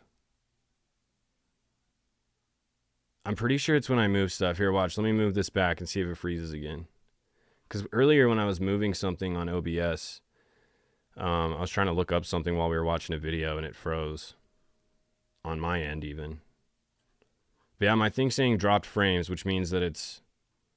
My thing saying dropped frames is 0, which it's supposed to tell you how many frames it's skipping out on, aka if you're lagging, so... Yeah, so it's when I move stuff. All right, well, I got to be more careful about moving stuff. See, we're figuring this out together, you guys. 912 Ghoul, what? 912 GUEL. Hell yes, thank you for the sub. I think you'll like the content. I think it's interesting every single week, even all the way back to my stuff before I was doing more like alternate theories. I get scared to use the word conspiracy because YouTube will flag you so fast for that. I think that's why my Jonathan Audie video got flagged, because it said conspiracy in the title. We probably missed a lot, so here, let's see what... Nope, we didn't. What did Mr. Combs say to you What did Mr. Combs say when you told him you thought Mr. Audie was recording? He said he'd take care of it. Are you aware of an escort leaving comments? Okay, so we didn't miss anything. My bad. Let's check out what we got. Sky News, what you got for us? Katie is cuckoo. Yeah, and I mean, if you were jumping A. Ramsey and had to grow up hiding under the skies of being Katy Perry, wouldn't you be a little crazy too? I don't know, it just makes you wonder. Also, have you guys seen the stuff about see, this is my memory. Like I remember like half of stuff. But it's Taylor Swift is satanic priest. Have you guys seen that theory? Shia is super interesting. Sobering Stories, love you too. Hey fam, hey Drusky and Ghoul. Oh, I love that you guys, that's probably my favorite part, is that you guys are all like this little community on top of me being in the community. And then you guys follow a lot of the same creators that I follow. So we're like a community in that aspect. Like it's just a solid, amazing group of freaking people here, you guys. Quantity over quality is what, or what? Quality over quantity is what I've been saying. All right, well, where was that picture I just saw? Right here. Taylor Swift is a Satanist clone. And I mean, honestly, though, right? Xena LaVey, Satanist. Yeah, that's probably true. They would have MK Ultra'd her ass so quick. Very nice. You're all over that. I love it. Yeah, very nice. If you haven't seen it, there's a really interesting MK Ultra themed mind control Joe Rogan podcast from yesterday. This one is for real though, right, Lonnie? Like this is no joke. And this isn't even the picture that I saw before. There was another picture I saw of her that I was like, damn, that looks just like her. It's pretty crazy. I mean, the eyebrows even, like, it's creepy. They've even got the same like roundedy nose. Her lips are the same jawline, same little, not like butt chin, but like pronounced chin. It's the same chick. Look at her hairline even. Same freaking part. You guys, I'm telling you.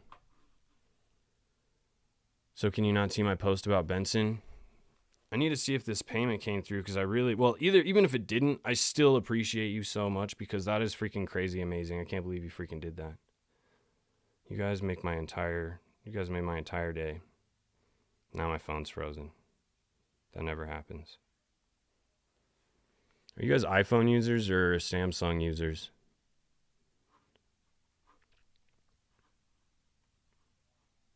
Doppel Taylor. No, it's not the same chick. C's daughter is much older than Swift. Yeah, I could see that. Well, I mean, obviously the ages are different, but my 10-year-old daughter hates Swifty Swift. I dated a girl for a minute between Kim when her and I broke up for a minute, and she was a hardcore Swifty. I'm really glad that didn't work out because I could not do the Swifty thing. It is a cult, you guys. It is a God-blessed cult. Yeah, they must be taking a break. That video, though, you guys. Also, Justin looks so out of it. God, he could barely see. Nothing new.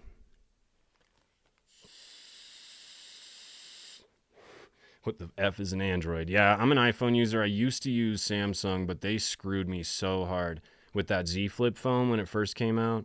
The first thing you see when you open that package to that brand new iPhone or that brand new flip phone is a screen replacement coupon for a cheap screen replacement. And you're like, well, that's not good. It means I'm going to need this. And so then when my screen broke, I got it replaced for $130 at Ubreak iFix, by the way, amazing company. But then it broke again within like 20 days. It broke again. And so I emailed the company and was like, yo, you guys, this is nonsense. I want you to replace the screen. Took it all the way up to like CEO corporate status of Samsung, and all they would do is give me another coupon to buy a new screen. I was like, nope, that's not how this works, you guys. And I was like, if you guys don't give me a free screen replacement, I'm never buying another Samsung product ever again. This is how loyal I am. And they said, yeah, this is the best we can do. So I immediately canceled my service. I switched to Verizon and I got an iPhone, and I've never bought another Samsung product since that day. If you can't even give me a $600 replacement screen for your product that you guys know the screen is going to break, yeah, I'm not going to support that. And so I haven't. And then, ironically enough, the Ubreak iFix was like, oh yeah, we've got a 90-day warranty. We'll replace it for free. So it got replaced for free anyways, but still. iPhones are for dummies. Yeah, I totally agree, but they're more user-friendly, and that's what I want from my phone. I want my phone to be quick and user-friendly. It does all the same stuff that my Samsung used to do, except the screen doesn't break. What the H? Maybe that's why, because it didn't have my password in or something. It wasn't showing me anything specific to my account.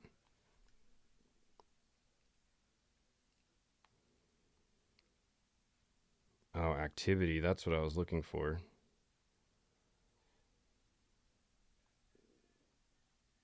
Sent and received. No, I didn't have anything come through, but that doesn't mean it's not going to. Yeah, and I paid for these vinyl records forever ago on PayPal, and they still haven't come. I don't know if they're ever going to show up, which is really a bummer because I was pretty stoked about it. So I think what I'm going to do for my background, you guys, is I'm going to start adding some vinyl records to the wall, give it a little bit more life and zest. And it'll obviously be a bunch of artists from the Sobering Stories series, and then just people that I like, some house music probably. Because I do DJ. Like, I'm not like a full-fledged, like, I don't really perform as much because I've been doing the YouTube thing. Yeah, the shrooms back there. Oh, yeah, let me do this. We'll change the colors here. Yeah, this thing's pretty sick. Kim got this for me a long time ago.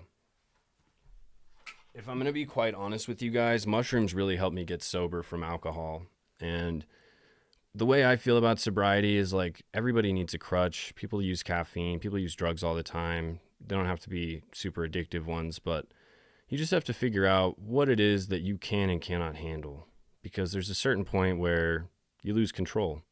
And alcohol, I have zero control.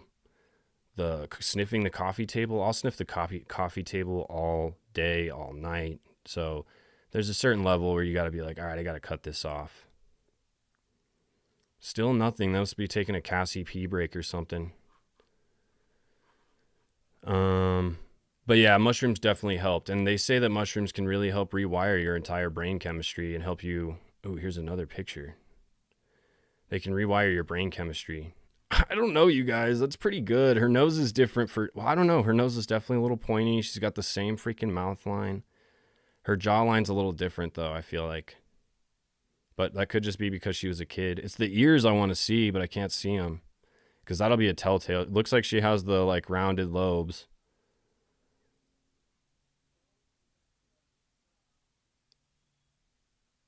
He went crazy yesterday. Beat headphones. You got Beat headphones. They broke within 2 months. Tried to get the warranty, and long story short, without an Apple ID, that's what it's called. They won't set up an appointment for it to get fixed. Damn, really? Because you don't have an Apple ID? And you have to take them to like a specific place to get fixed? Oh, I just saw this. Nagati Surfing Gypsy. I really appreciate that. You're building a beautiful community, and that is probably the best thing you could possibly say. I'm pinning this. Because it is a beautiful community, and that's honestly like the part about the channel that I did not even really expect or plan on. Like the amount of love and the amount of amazing information, and just like your guys' fascination in some of these cases super exceeds mine, and you guys have dug up some super interesting stuff that I would have never found. And so, I don't know, people praise me for my research skills, but you guys find stuff that I don't find all the time. I think I just read through a lot of forums. That's really all it is. And then you just follow. It's really about the questions you ask. It's not about how good you are at research. It's about what questions you ask. I love my Audio Technica. Yeah, I think I have some, what are my headphones? Mine are Pioneers. My DJ headphones anyways, they're Pioneers. They're really good. I love them. My favorite part is they got the coiled up cable.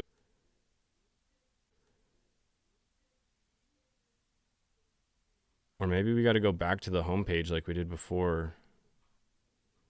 Is that the only way it's going to update? Yeah, I guess so. Sean Combs was upset after sex videos of Cassie Ventura leaked, she testified. Mr. Combs would make sure that a video would not get released, right? Asked Anna Estavo, Combs' attorney. Ventura seemed to confirm this. The defense is apparently trying to portray Combs as protective of Ventura and of the couple's intimate videos. in contrast to her previous testimony that Combs used these videos to blackmail her. Okay, so that's where they're going with this. I don't think we read this. The defense is playing audio from 2014 in which Cassie Ventura threatens to murk a man who seems to have a lurid video of her having intimate relations. Oh, so she wasn't talking to Diddy. She was talking to somebody. Ventura asked politely to see the video before shouting. What? She started shouting? It's my effing life and I will murk you. I will murk you. I will cut you up and I will hide you, she is heard saying. I have never murked anyone in my life, but I will murk you, and it's not going to be my hands. There's not going to be blood on my hands. It's going to be somebody else. Who was she talking to? The defense is questioning Cassie about a 2013 birthday party for her brother where she allegedly got into a physical altercation with a woman and told Sean Combs she tried to kill the B word. The lawyers just broke for a sidebar to discuss more evidentiary issues, which has been happening a lot this Friday morning. Okay. Lots of evidentiary issues. Okay.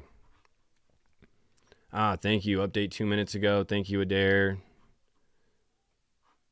What else we got?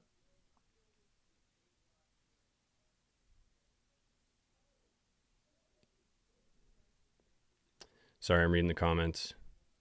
Katie is creepy too, especially after astronaut trip.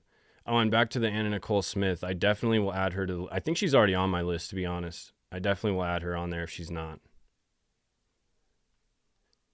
Katie gives MK Ultra all day. Yeah, see, that's what I'm saying. She gives me MK Ultra vibes. It wouldn't put it past me if she was Jean Benet. Look at this. It's definitely her. But let's go back here.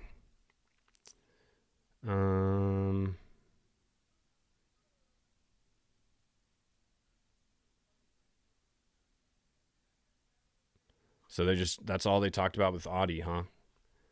So they acknowledged that he recorded. That's why they released the NDA, I bet. That's why all this stuff is coming out about Audie, because they knew it was going to come out and get validated in trial. And they're probably the news media is trying to lessen the blow of some of this stuff, I bet. And I bet they're trying to get people to not look into Jonathan Audie as much, because they start looking into what Audie said. People are going to start getting red-pilled real quick. They're going to be like, who is this guy? He was right about the Diddy stuff? What else was he right about? The Illuminati stuff? Probably. Jonathan Audie, dude. I hope he makes a guest appearance at this trial. What did Mr. Combs say to you when you thought Mr. Audie... Oh, yeah, sorry. Now let's talk about rehab. Do you still Suboxone? Do you still use Suboxone? Is it Suboxone or Suboxone? Cassie says something like it. So she's still on Suboxone? Damn. Estavo, what does it treat? Opioid addiction. Didn't she go to rehab in like 2020? Is that how it works with Suboxone? Is that something you take long term, like to keep you from relapsing, or what? If they keep wasting time with Sidebar, they'll lose time with Cassie. Yeah, for real. Maybe that's the prosecution's plan, is like just keep wasting time with Sidebars, objections, and then they won't even have time to cross-examine her, because the judge is going to be like, all right, you guys had an extra half a day. Because according to the post we saw this morning, they're giving the defense until 4:30 instead of just lunchtime. Never heard of it in the UK. I'm sure you've got something though. It's like Narcan, or not like Narcan, but it's like what you use if you go to the clinics and they give you. What else do they give you? There's Suboxone and then there's something else.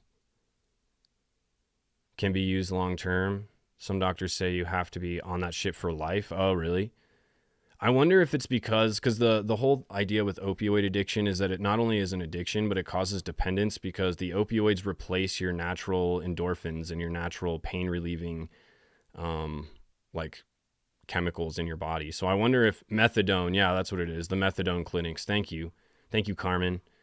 But yeah, so because it naturally, your body just stops producing it because it's got artificial endorphins, artificial pain relievers in you. So your body stops making natural ones. So I wonder if that's why it stops producing like endorphins for your body naturally. So then you have to take methadone or Suboxone so that you can keep those up. She says she's still on Suboxone right now, which I think is pretty wild. But I mean, honestly, I bet she was really deep into her addiction with that stuff, especially with Combs being as deep into it as she was. or as he was. And if you can get, I mean, think of it, if you had an addiction and you had unlimited supply to whatever you're addicted to, like, it's not going to get better. It's going to get worse. It's going to get really bad. Suboxone can help cravings. I'm really glad I never went down that route. I never was into downers, and I know that that is like one of the harder things to get off of because you're physically dependent on it. Your body literally needs it.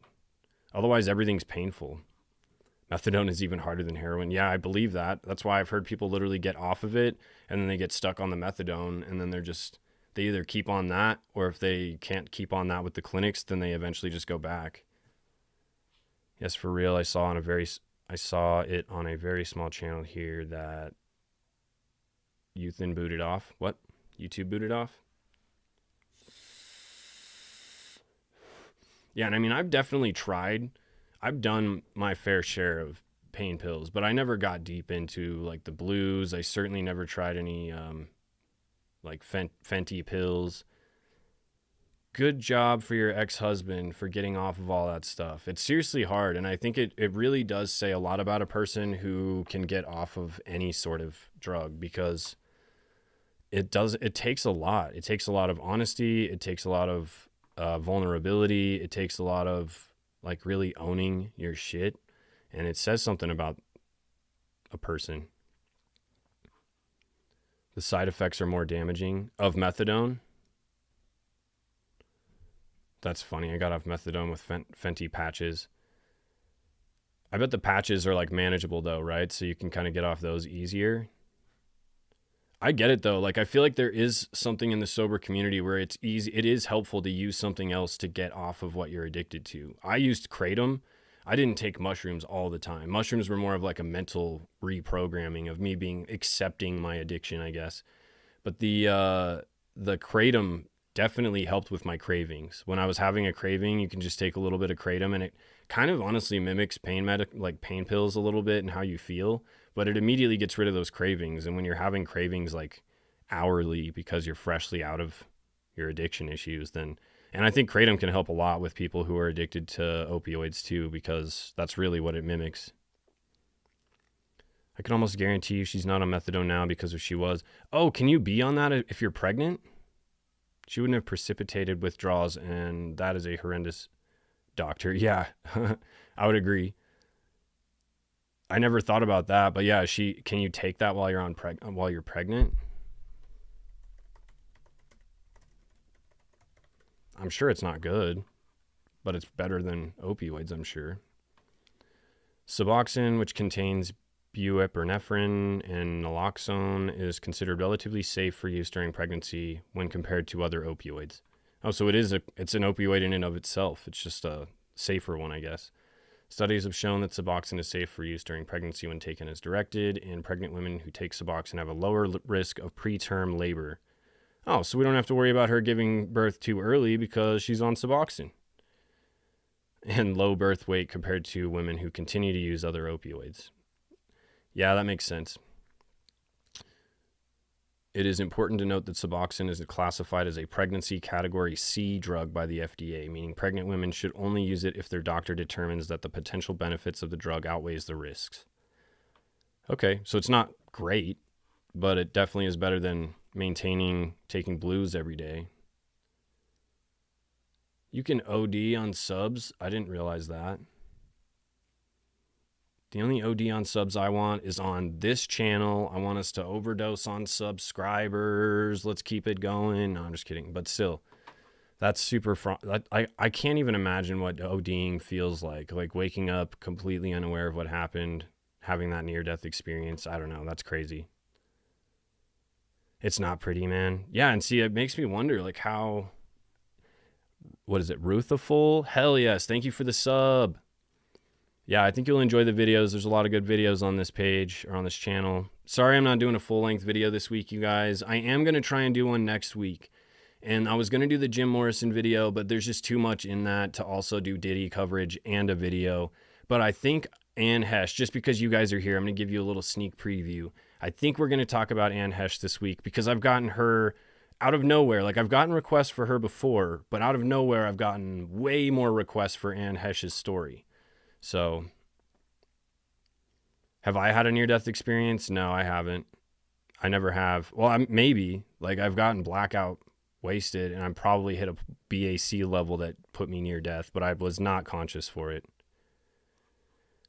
Oh, this is the ADHD channel. In fact, I could probably do a whole nother thread about ADHD, especially with the conspiracy stuff. We just start going on side tangents always.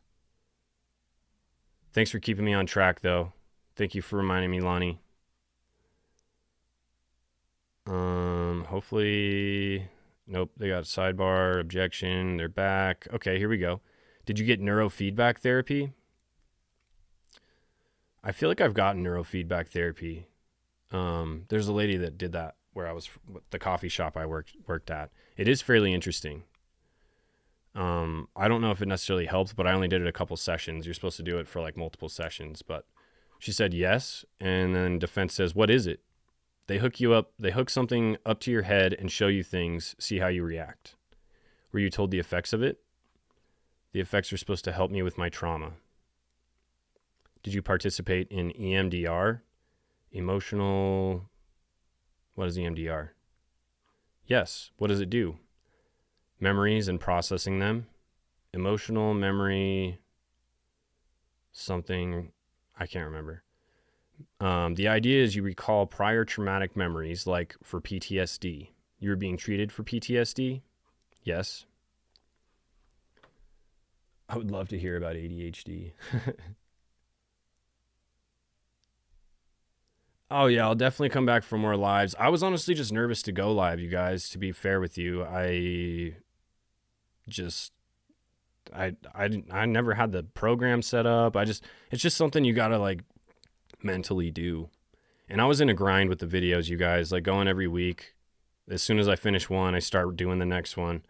And it's just nonstop with a part-time job. It's now part-time. They gave me some more time off, but my job is amazing, you guys. I'll have to link the website so that you can check it out. But we have some amazing stuff. We sell this titty shirt.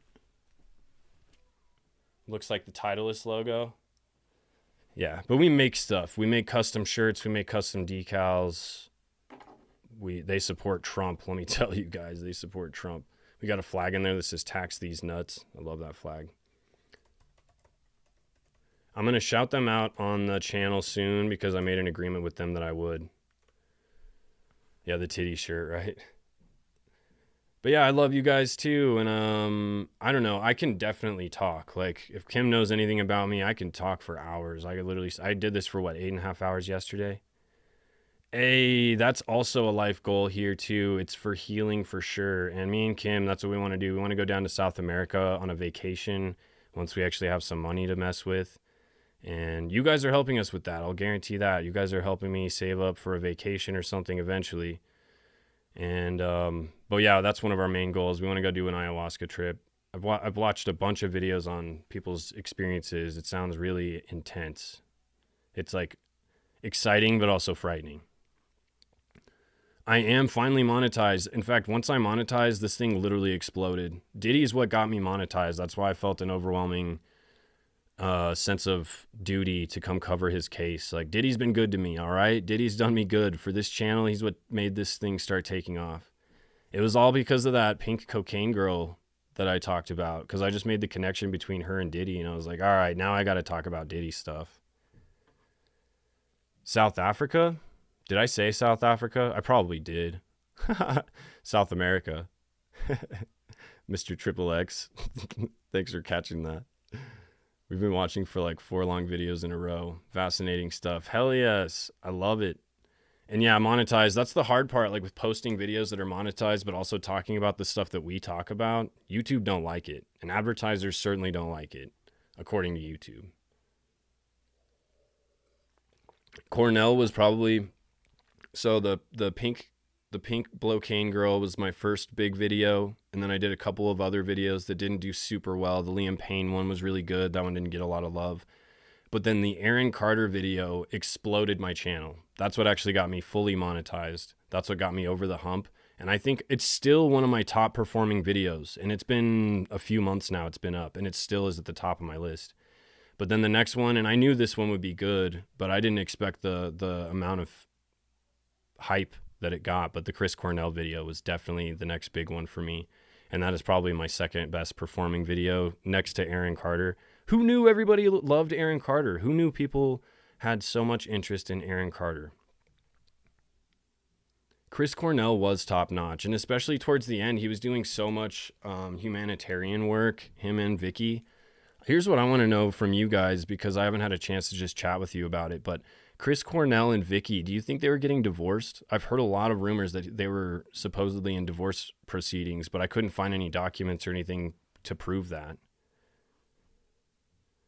Yeah, that's my goal, especially since it's been so much time. I feel like, and I have fresh eyes because I don't know much about any of the people that I look into. Like I maybe know like the mainstream narrative barely. And then I'll look into it and I just go into it with a fresh set of eyes and with a conspiracy mindset and just look for information and just see like, what are people saying? And is there any credibility to what people are saying? Because you have to give people a little bit of like credibility if they're saying it. Like there must be a reason they're saying it. All right, let's get back to Diddy here. What was EMDR? Did we ever figure that out? Our 35 off course, Aaron Carter was a fan. Yeah, I think that's probably why, because Aaron Carter kind of grew up with us. And so losing him, it like felt like losing a high school friend or something. I love your guys' conspiracy mindset. You guys are the reason why I'm even, because I always wanted to do conspiracy stuff, but like I never really, because that's what interests me. But I didn't think that it would hit as hard on YouTube. Plus I was kind of scared to do it. Who knows? YouTube is super picky. Not as bad as TikTok. Way better than TikTok. What is EMDR? Eye movement desensitization and reprocessing. A psychotherapy treatment designed to alleviate the stress associated with traumatic memories. Eye movement desensitization and reprocessing. Okay, that is not at all what I thought it was. So how does it work? Sorry, I want to figure this out because I'm curious what she was doing to help her with whatever. It could help you guys. There's all kinds of new therapies out there.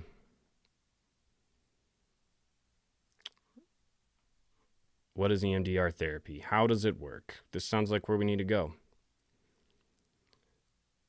It must be a hoax, right? No, it's wrong. It turns out, okay, goddamn it. EMDR is far from a hoax. In fact, this is annoying me. What is EMDR used for? How effective? How does EMDR therapy work? EMDR in a nutshell helps to reduce the intensity of traumatic memories as well as the associated negative thoughts and distressing emotions through the process of systematically moving your eyes from side to side while being guided by a therapist. The therapist's guidance is crucially important, although the eye movements are a key process in EMDR. The psychotherapy technique also includes CBT and mindfulness components. Cognitive behavioral therapy and mindfulness components. So how does moving your eyes from side to side help you process traumatic memories? It's exactly what I was wondering. Does that actually work or is it a hoax? The interesting thing about the research that supports EMDR is this. There's overwhelming evidence that does indeed work, but no one seems to know exactly how. Dr. Shapiro. Why is there so many Shapiros? Is that EMDR interacts with our brain's information processing system, somehow through the eye movements. The brain learns to associate healthier thinking patterns with the memory of the experience. The maladaptive emotions and habits are unlearned. But why the eye movements? Do you wonder if maybe it's just like Pavlov kind of stuff? Vicky is sus for sure. Okay, I want to go back up and see what you guys had to say about that because I'm curious. Yeah, it totally reminds me of Lima. That's what I was thinking too. Literally, I was thinking of that earlier, Lonnie.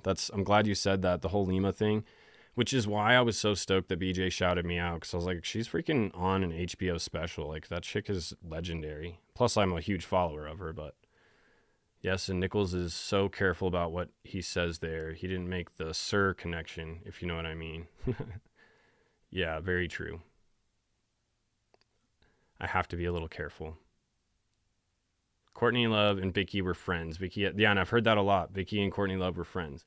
They've been doing the same, taking all these royalties from his band.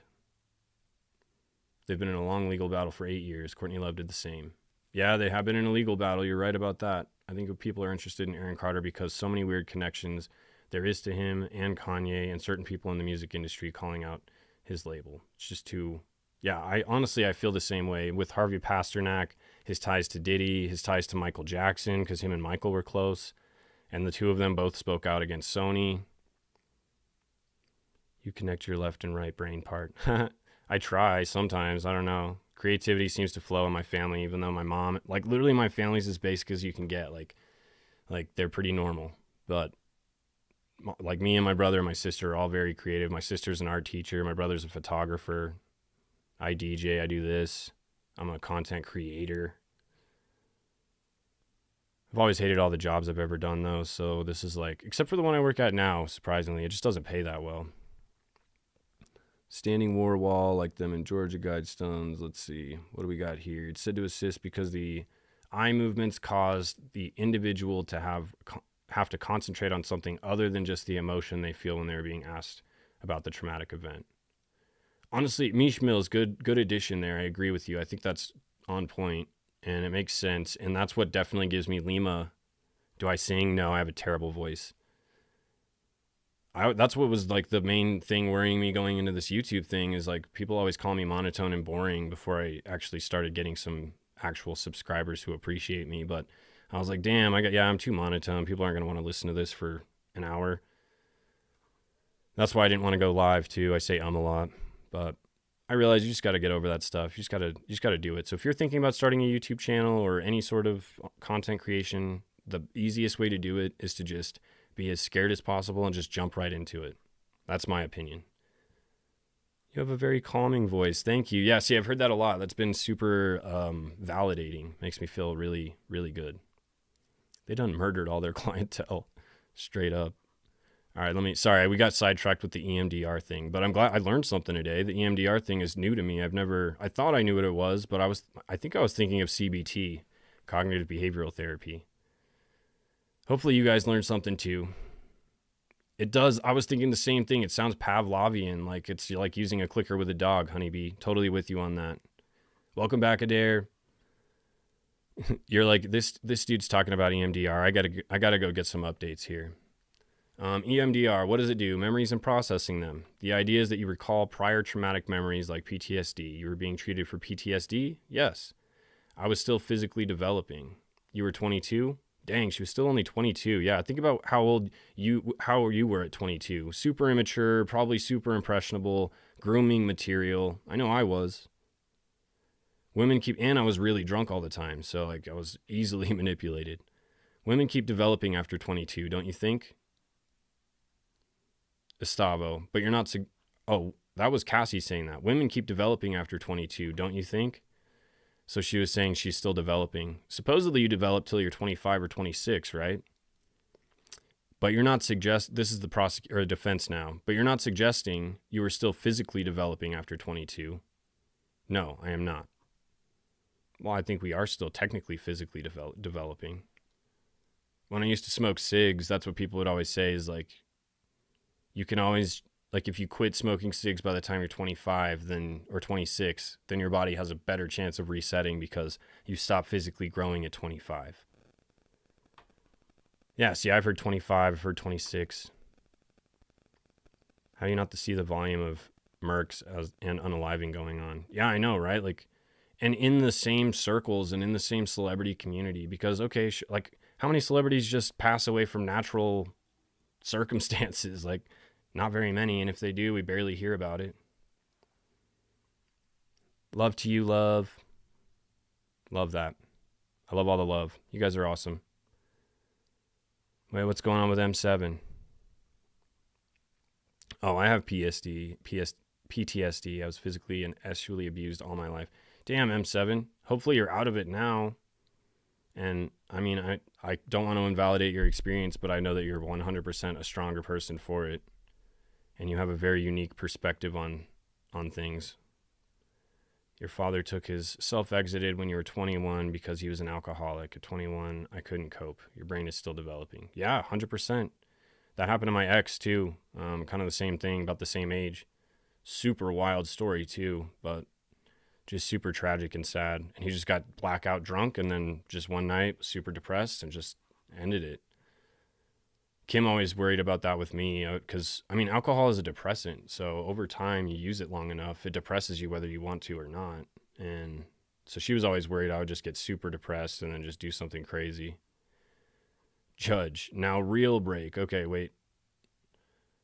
This message is about having a freak. Why does he keep misspelling it freak out? This is about having, or maybe that's what they're saying. This message is about having a freak off without K, right?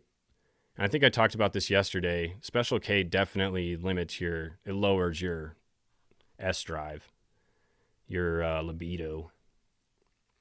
I love smoking. Yeah, and I definitely still smoke the devil's lettuce, you guys. But kind of the same thing I feel about mushrooms. It's naturally occurring. Jesus was hitting that stuff, man.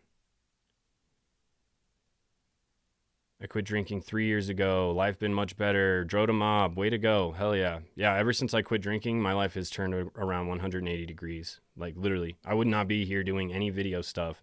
I would be wasted right now. I would be probably trying to figure out what I wanted to do today, and then I'd end up getting more drunk, and then I'd end up realizing, like, oh, I'm too wasted to do anything today. I'm with you on the Diddy took out Prince thing. Prince is one of those ones, like, there's just so many good cases I want to cover, but with the limited amount of time I have, I'm like, I want to do it justice, and I want to be able to research it properly, so I just haven't gotten to some of them. Prince is one of those. Val Kilmer posted about Batman. Devil's lettuce is wonderful. It's a gift from up high. It's a gift from the universe. I'm not religious. Plants. I love that. Probably guilty. Yep, jury break. So let's see. What was the last thing that they said? Prosecution says, may I confer with counsel? Judge says no, but we'll take a break. Jury leaves. More coming. With the jury out, judge says witness list by Sunday, 5 p.m. Okay, so do they only give you witness lists week by week? Because we only got the witness list for this week. And now they're going to be giving a witness list for Sunday at 5 p.m. So I'd imagine their witness list continues to update, which means they brought up Jonathan Audie. So now I'm wondering if they are definitely bringing Audie in. And Tisa Tells, supposedly, according to Tisa Tells' page, she says that Jonathan Audie has been confirmed as being on the witness list. So I guess time will tell.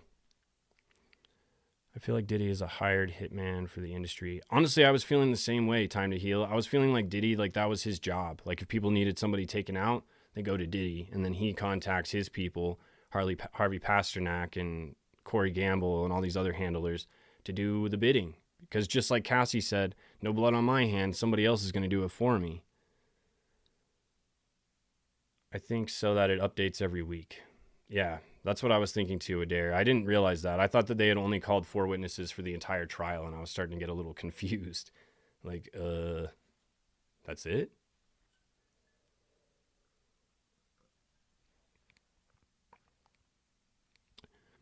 I don't know if they can come up with a surprise witness because the defense would have a heyday and probably wouldn't let it in.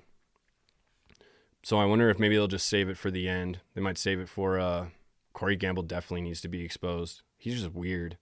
Him and Kris Jenner, right? Corey Gamble's like Kris Jenner's boyfriend, but he's suspected to be a handler. He was present the day that Kim Porter passed at her house for some reason. He's in tons of pictures. And so people think that he might have been responsible for what happened to Kim. Or partially, might have had something to do with it. Or at least he was over there to gather her phone and her laptop, computer, whatever. It's Kris Jenner, yep. Corey Gamble is a handler for sure, dating Kris Jenner. And Harvey Pasternak, if he's not a handler, then I don't know who is. Which makes you wonder, he's like a massive trainer. He has his whole training like business. So I'd imagine he's got trainers that work for him. Handlers that work for him. You know what I mean? So I thought that maybe Harvey Pasternak is like the head handler. Who is Kris Jenner? Wait, Mr. Triple X, you must not be American because, you definitely know who at least Kris Jenner is. But honestly, Kris Jenner is like, isn't she the Kardashians' mom? And I honestly didn't realize this, but the Kardashians really were like huge because of their dad, right? Being one of the attorneys in the OJ case, one of the defense attorneys. There's too many handlers. Too many goddamn handlers. Yeah, Mama Kardashian, and she's dating Corey Gamble, and he's like 20 years younger than her. Maybe more. And so people are like, why is he with them? And then Corey Gamble's also a really close friend of Diddy's.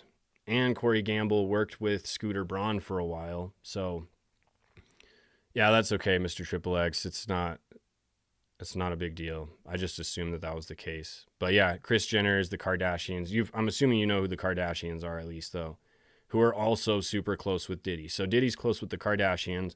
He's close with Corey Gamble. He's close with, Corey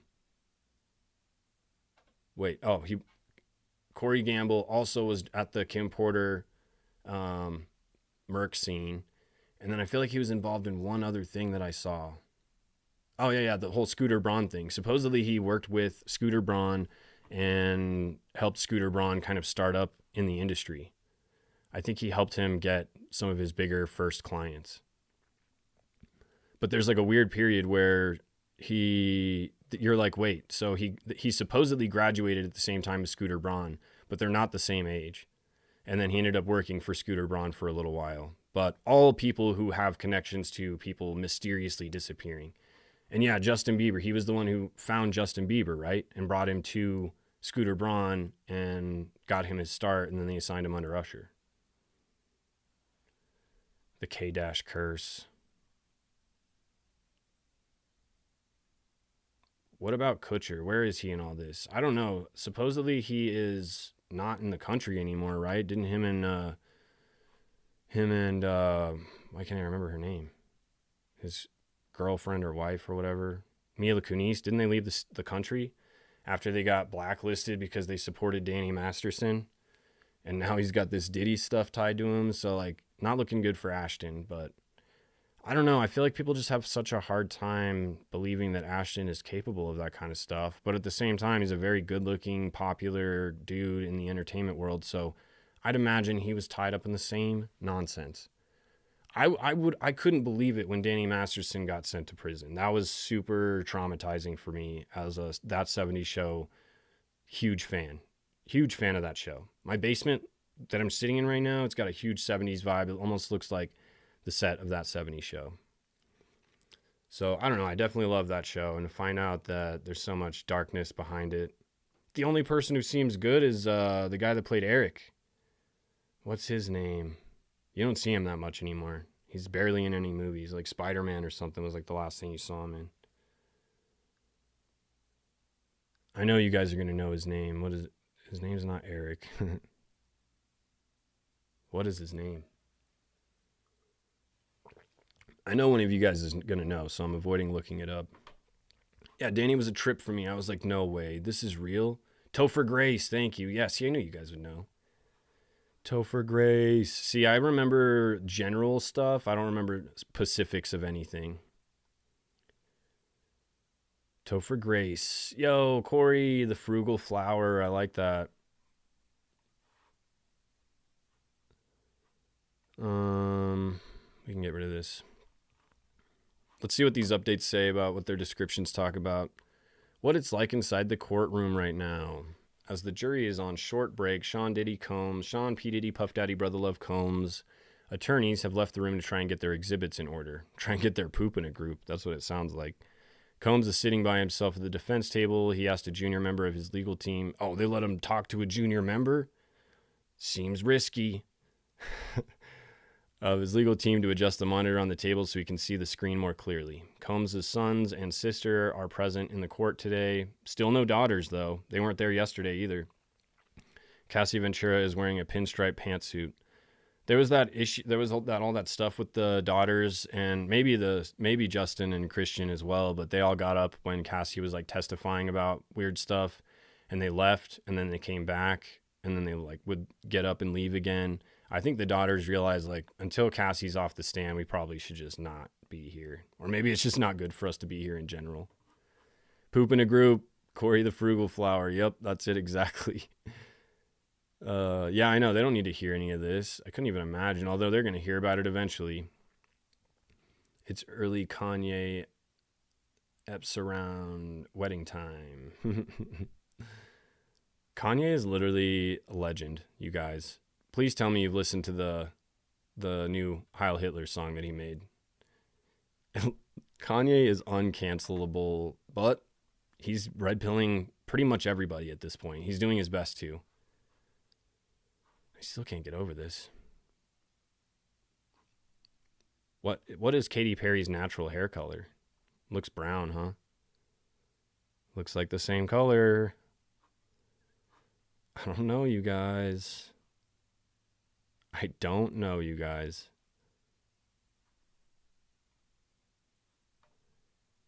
The eye shape is usually what it is that gives it away. The nose is a little different, but does your nose grow as you age? I feel like your nose doesn't really change that much. You always have like a little button nose as a kid. Her nose seems like it's gotten a little longer. Is that a thing that happens as you age?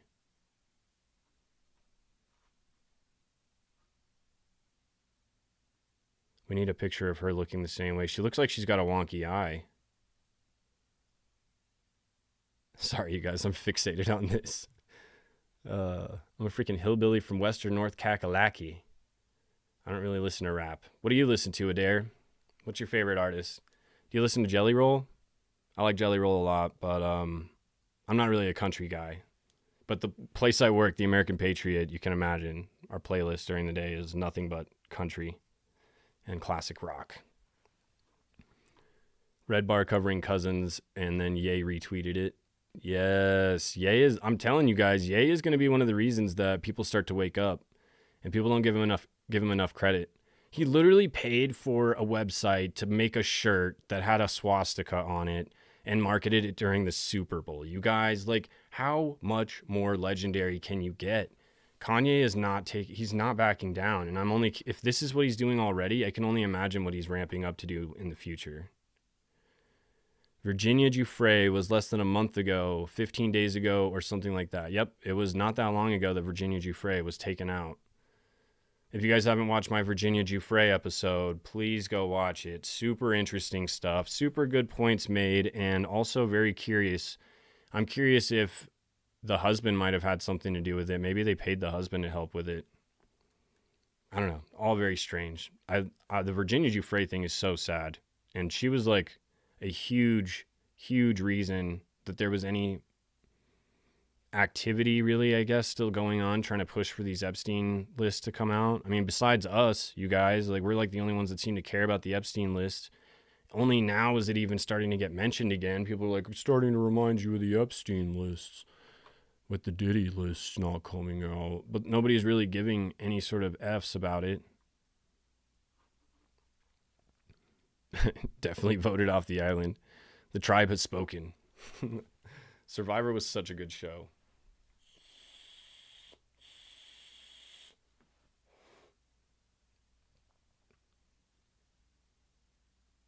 Yeah, I don't believe the bus thing either. I think that was a ploy for her to get to see her daughter, or her daughter, right? Yeah, I think it was daughter. It was just a ploy for her to get to see her kid, maybe get to see.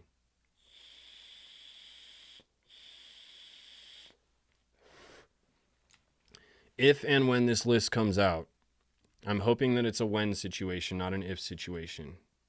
I'm hoping that Trump comes through for us. I want to see if I can find this video.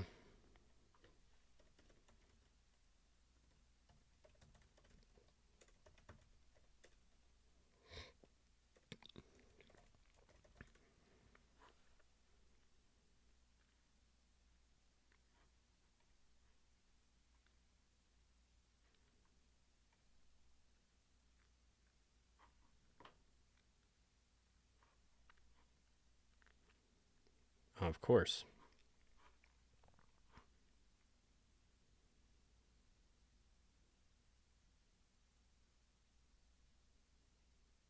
I don't think it was that one.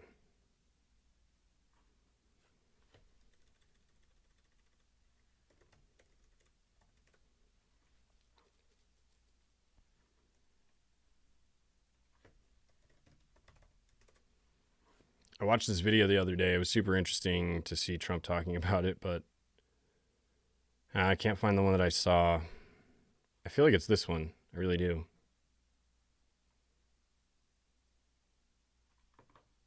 Donald Trump has some thoughts. Craziest conspiracy theory that's ever been adopted by this many people, by literally millions of Americans. And the president is asked about it, which even the reporter. No, it's not the same one. Save the world from problems. I'm willing to do it. I'm willing to put myself out there. And we are, actually. We're saving the world from a radical left philosophy that will destroy this country. And when this country is gone, the rest of the world would follow. The rest of the world would follow. John, thoughts? Honestly, screw everything. Like, honestly, this is... Reese. Welcome in, dude. There's an occult Freemason Marine that said he did rituals with Orlando Bloom as a child. Orlando Bloom just has one of those vibes that I could see him being into some dark stuff. That's why those binders are empty. Wish he'd stop the wars. I think he's working on it. He just negotiated something between Ukraine and Russia, I'm pretty sure. I saw an update like the other day. Trump is making moves, you guys. Say what you want about him, but he's making moves. And the dude is not afraid to do what he wants. We just started coming out at the shop I work at. We just started making Gulf of America shirts. So, I mean, that's pretty baller of Trump to just be like, nope, we're taking the Gulf. Gaza needs to stop. But I feel like the Gaza-Israel thing is just a marketing ploy or some sort of psyop. I swear.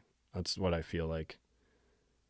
And how many times have you guys watched like a TikTok live or something and there's so many like free Gaza, free Ukraine, like all the different comments that come in? That always feels like some sort of, they feel planted, those people. I'm going to go back up and redo it like this because that seemed to work every time. Court's taking a brief break, but the judges asked both legal teams to remain. Sidebars and discussions about evidence admissibility ate up 30 minutes this morning, clearly irritating Judge Aaron Subramanian, who is eager to wrap up Ventura's cross-examination. I'm sure she is too. Plus, she's high on Suboxone, apparently. And move forward in the trial he expects will last 2 months. Yeah, so we're in it for the long haul, you guys. And I'm going to go live as much as I possibly can. Obviously, I got to work and stuff outside of this, but thankfully, I only work on Fridays, like during the week. The rest of my time is separated for YouTube stuff. That's how much time it takes for me to do this stuff. But I think I'll be able to go live most days covering this trial. I wish there was some like leaked video that like somehow you could get a video made out of this trial. Like somehow somebody's got to be able to do it, right? Trump is brilliant. Yeah, you know what? And the cool thing about Trump is if you watch videos from his like Oprah Winfrey interview a long time ago when he was like young buck Trump, like 30 years old, he's saying the same things that he was saying back then. Same things. And he said the only reason he'd ever run for president is if things got bad enough that he felt like he had to. So that should say something. Things have gotten bad, you guys. And he was up there. He was involved. Like people always give him shit for being involved with Epstein and all these big figures, but I mean at some point they were bound to cross. They're both millionaires, billionaires in the same financial advisory wealthy industry, so I'm sure they crossed paths. The difference is, unlike Prince Andrew didn't cut off ties with Epstein after that. I'm pretty sure Trump and a lot of other people did. The Clintons definitely didn't. But yeah, I don't know. Trump, the thing with Trump is that he's he's his own person, man. I don't feel like he's even corruptible because he's just not a corruptible person. He is who he is, man. You can't change that guy. There's nothing you can do to change him. He doesn't drink, he doesn't smoke, doesn't do anything. According to Trump, he's never had a drink in his life because he was told by like a cousin or a brother or uncle or something. I think it was a brother. But anyways, he told him he had really bad addiction issues, and he told him, like, just don't do it, man. Just don't waste your time. Don't go down that road. And so he never did. So, yeah, I mean, I'm certainly not, I don't vote. I didn't even vote this year. I still don't know if I can vote. I'm a convicted felon. I don't know if I can vote at all. I don't know if that's a law or not, but I don't care enough to look into it because I don't vote. Never have. Actually, that's not true. I voted in like 2016 when I was 18. Or no, 2012 when I was 18. One time. I don't even remember who I voted for. I don't even remember who was running that year. Greenland is strategic. I think it should be voted on by the people of Greenland. Oh, yeah, because is he trying to take Greenland too? Like as part of America? What is Greenland technically? Are they their own like country? I can vote. Well, it's good to know. I might eventually. How are you a convicted felon? No, not DUI. It's for domestic violence against Kim. That's how real she is. She's a real one, you guys. She's a definite keeper. But back in my drunken days, I was not a pleasant person, and I got blackout drunk one night. If you guys want to hear my full story, or for the most part, there's a early episode I did called Accident or Murder, and the guy in the story, his story is very similar to what could have happened to me if my kid ended up dying like his. But thank God he didn't.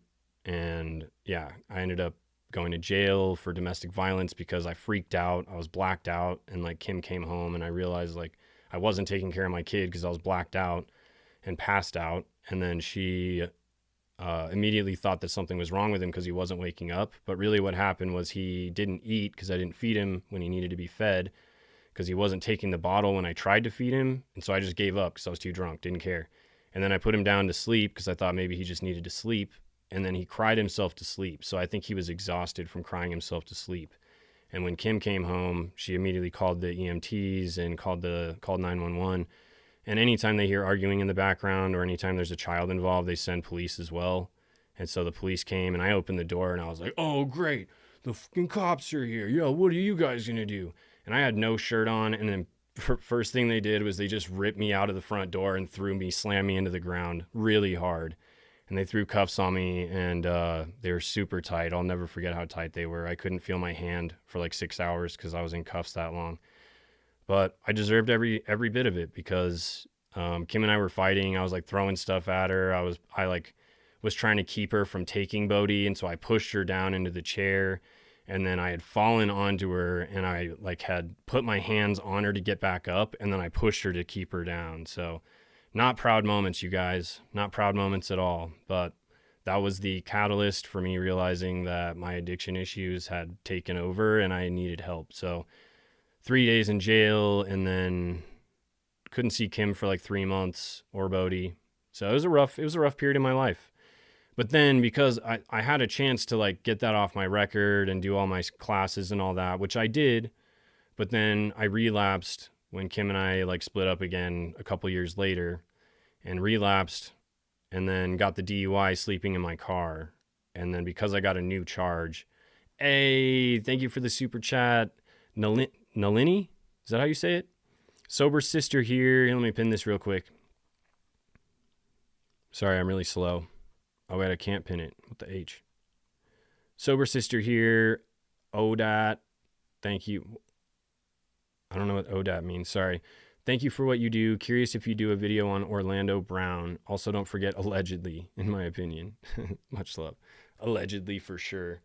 Yesterday I had the shirt on. That definitely helped. But thank you for the super chat. I really appreciate that. I'm going to have to figure out what that means. And Orlando Brown, I feel like I've heard that name, but I don't know who that is. But this is me actively adding it to my list. I've got a huge list at this point. Isn't that sad? My list is massive.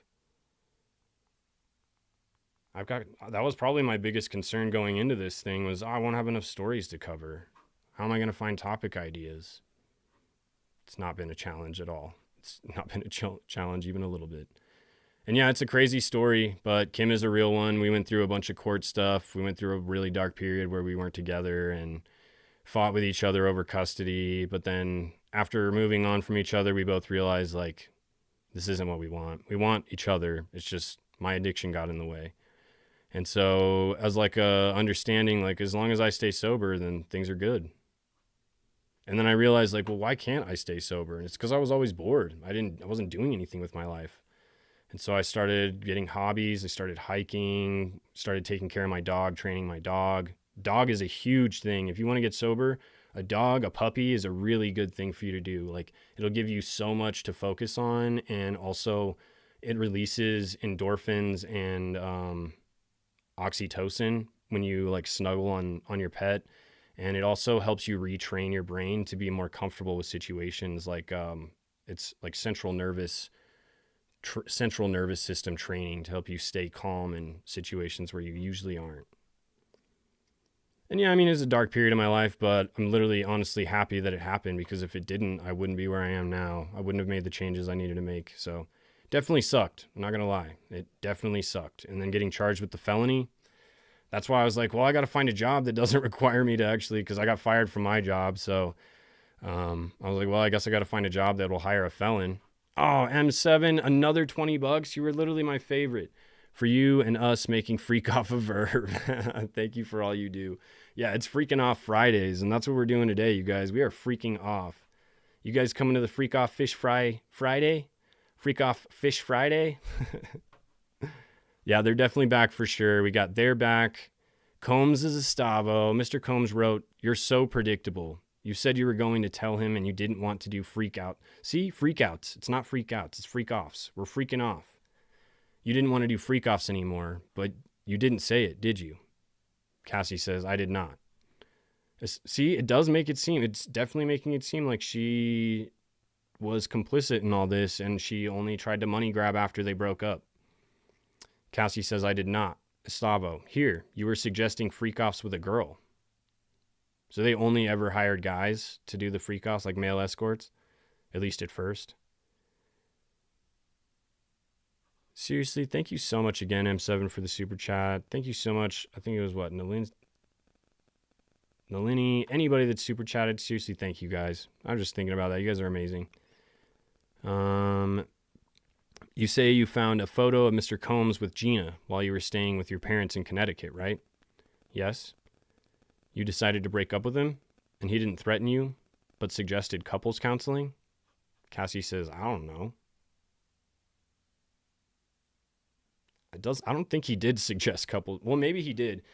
The research that I did for that video with the Cassie, the How the Diddy Case Began one, they had a really normal dinner. He actually paid for dinner. She said he was super sweet. Everything felt normal. But then afterward, and they were discussing breaking up during this dinner. And he seemed totally fine. But then when he dropped her off back at home, he took advantage of her. And that's when he raped her. So it seems like things were good. I just wonder what Cassie would do with her life if not freak offs. I know, honestly, I bet you know what she would have been doing is freaking singing. She's an amazing artist too. She's got I'm not a huge pop music fan, but her music's good. She has an amazing voice and she's gorgeous. So, I mean, she would have been a celeb. She would have been her own personality, man. She would have been bigger than Diddy. But I feel like that's when self-esteem issues come into play, because obviously she was so young, she was groomed, and I feel like he took her self-esteem away and isolated her, so she didn't have anywhere else to turn but hoping that Diddy would blow her career up. And I'm sure he dangled it like a carrot in front of her. Hey, just keep doing these freak offs. Eventually you'll be my main squeeze, and eventually you'll be one of my top producing bad boy artists. Mr. Combs wrote, "You're so predictable. You've said you were going to tell him you didn't want to do freak offs anymore, but you didn't say it, did you?" So that was a quote, but the rest of it wasn't a quote. You said you were going to tell him that you didn't want to do freak offs anymore, but you didn't. Combs is a Stavo. You say you found a photo of Mr. Combs with Gina while you're staying with your parents in Connecticut. So as soon as she's gone, he's just hooking up with Gina. Was Cassie paid for freak offs? Actually, that's a good question. I don't think she was. I think she was kind of paid in the way of he took care of her, because he bought her her house where she lived. He paid for that. He paid for all of the freak off stuff. He paid for all the hotels. He obviously wined and dined her. He paid for any of her medical care that she needed after he beat her up. So I don't know. I think that she was taken care of in that way. I don't think that she actually was paid though. But that's a really good question. I didn't even think about that. Because if she was paid, then it makes it seem like she was also part of the process, as opposed to it being... I would imagine she wasn't paid, because they're trying to paint it as them being consensually in a relationship. This is just what they did. What did Triple X say? Because she knew that without Diddy, she would not go anywhere. Yeah, honestly. And after getting involved with Diddy, she was immediately screwed, because if she leaves him, he's going to blacklist her and make sure she can't go anywhere. He's going to make damn sure she doesn't go anywhere. And probably have people follow her and bringing up Burning Man again, huh? Probably had people following her just like Jonathan Audie. So I would be scared as hell to leave him, and she knew that if she didn't at least try and entertain this Diddy thing and do her best to make him happy, she was never going anywhere. In August of 2018,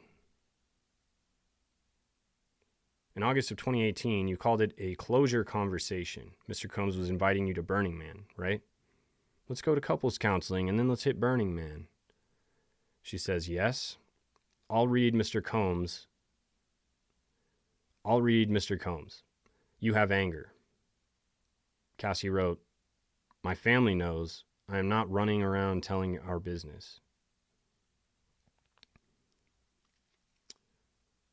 Family knows what? Family knows that they're breaking up. Their family knows about the freak offs. Family knows about the videos. What does your family know about? Family knows that they're breaking up.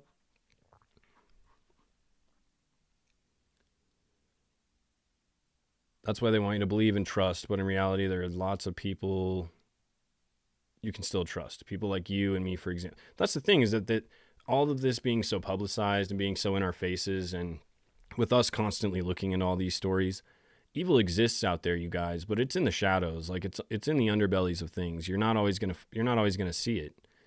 So there is more good than there is bad. It's just that the bad gets more of the attention. Negative publicity sells. So we see it a lot more. But it's up to us to keep being us, man. Keep being the light. Keep being the good ones. Just like Isaac Cappy said.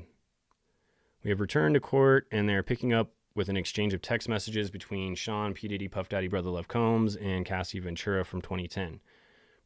They're skipping around so much on years. I wish they would go chronologically. Because then you're like, when did this happen? Who was she with then? What's going on?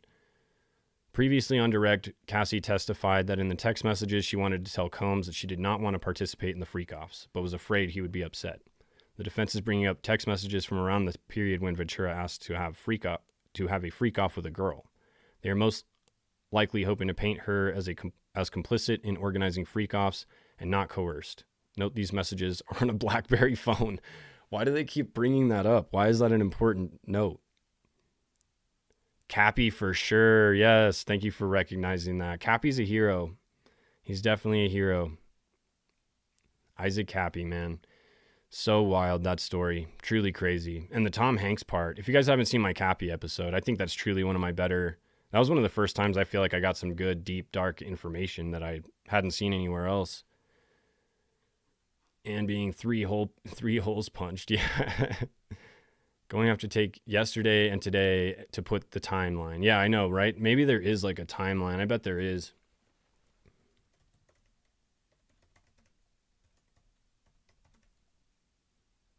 Cassie testimony timeline, maybe? Somebody's had to have done that because they're probably equally as confused. Washington Post, Diddy trial recap. Nope. Nothing saying specifically that it's a timeline. Key takeaways. This is all 2 days ago. No, there's nobody that's made a timeline yet. Everybody's hating on the court sketches. I don't really feel like they're that bad. I still don't really understand them. Oh, here's another good one. Man. Yeah, I don't know. I just feel like what's the point of the court sketches? People need a visual, so we're just going to give them these terrible sketches that don't give you any idea of what's going on. When did that start? That's what I want to know.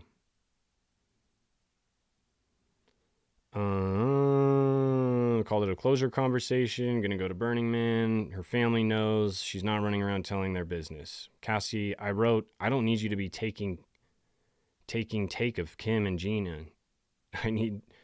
What? I wrote, I don't need you to be taking care of Kim and Gina. I needed you to put me first. I don't want you taking care of Kim, who's the mother of all your kids, and Gina, this random girl. Combs is a Stavo. Please read these. Cassie, I wrote, you lied to me. She never went away. It was the nail in the coffin. Talking about Gina. The photo? Yes.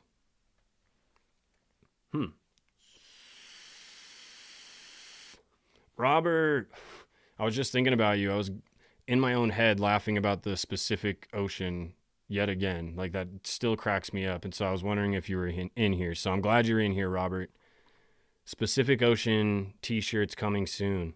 As soon as I go to work today, I'm going to tell my manager about it. And she's going to be like, oh my God, that's great. Let's do this. And she's a design queen. So I'll have her help me design it.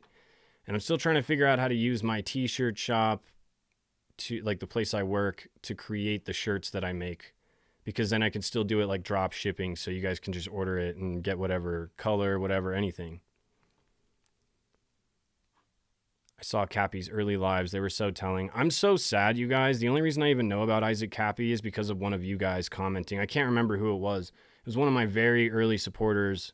Actually, I do remember. I can see her picture, but I can't remember her name. She watches all of my videos too. She's amazing. But she was the one that was like, you should look into Isaac Cappy. And I was like, who's Isaac Cappy? Never heard of this dude. Looked into it, and I was like, whoa, dude. There's a whole... I'd always heard of Pizzagate, but never really looked into it. So, yeah, honestly, I'm sad that I only recently, within this year, or I guess last year, learned about Isaac Cappy. So I never got to see... I mean, I watched a lot of his Periscopes that were still available online, but there's not a lot that is. I saw more 404 links than I've ever seen in my life looking into Isaac Cappy, which is telling. That alone is telling. Nothing new there. Let's see what Sky News says. I've come to really appreciate Sky News for all my UK Australian people out there. Members of the jury are now back in their seats, and Cassie is on the witness stand. We are now hearing more messages with the singer saying she wanted to no part in the freak-offs.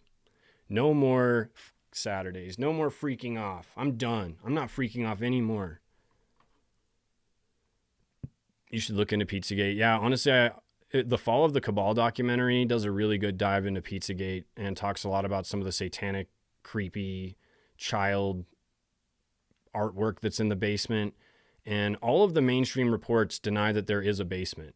And so maybe there's not a basement directly attached to it, but what I've heard is that there's like a back door. You go around the back and there's like stairs that go into the basement under the building. And there's a lot of, like here in the Springs where I live, there's a bunch of, it was built in like the 1800s, like late 1800s. So a lot of the old brick buildings do have weird secret back entrances. That's where all the speakeasies are now in our little city here. They have like little doors that just have like a blue light outside, and you knock on the door and then you go in and it's like a freaking cigar bar. People are smoking indoors. There's crazy cool drinks. There's like, everybody's dressed in like mob attire. It makes you very uncomfortable. You're like, am I safe here? But I don't drink anymore, so I never go to those places. The only time I really do go out to any place that has alcohol is if I go to the club, because I still love house music.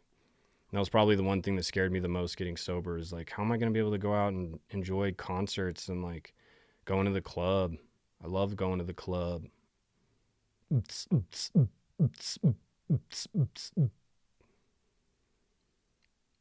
But we just brought the club to my house. We just DJ here.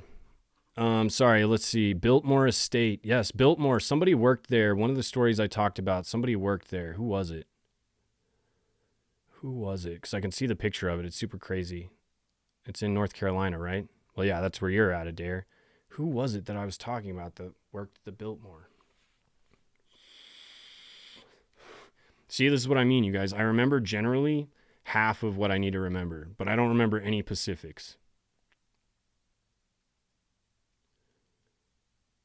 I just saw something about Biltmore. What'd you see, Lonnie? Lol, your sound effects are spot on. Adrenochrome, yes. We still need to order a gram of that. Kim was so mad yesterday when I was like, let's get some adrenochrome.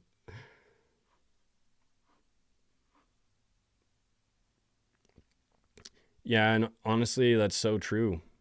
People don't know what it's like. And it's even more like, I'd say Cassie's situation is like level 10, level 100 even, because there's people who are in abusive relationships, and then there's people who are in abusive relationships with a music mogul who is a massive massively well-known, popular, very rich, very capable of paying people off, very capable of getting people to align with his side of things as opposed to hers. He can play silly games like keeping her career from going anywhere. And that's not even that's even worse than a normal abusive relationship where the person just has control over like where you live and like your car and maybe your job and your kids and stuff like that. So it's like amplified. Love to hear you USing. Yeah, let me tell you this. I did not know you could buy adrenochrome, but we looked it up yesterday. Somebody told me to look it up. I don't remember who it was, but they did. And I think it was Adair maybe. It was either Adair or Robert, but actually maybe it was M7. I can't remember. You guys were hitting me with so much yesterday, but they were like, check out adrenochrome for sale. And I was like, wait, what? And I love how it's like, even if it's not the pure stuff, they've got all this other adrenal stuff that's similar too. Sigma Aldrich. You know what I want to do is look into these companies and kind of trace them back to probably BlackRock and some sort of company that Tom Hanks owns or something like that. That's what we need to do. We need to start tracing things back. Millipore Sigma. But yeah, look. Oh, this is just the description of it. It was this one.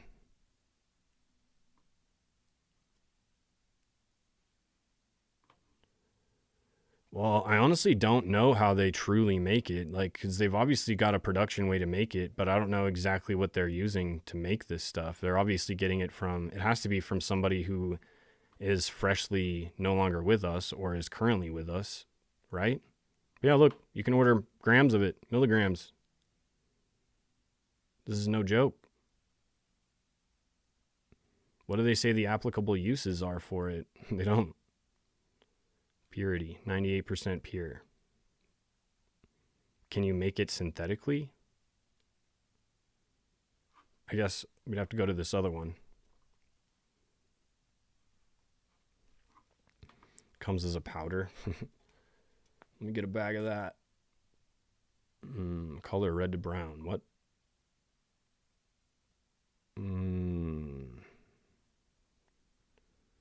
Application.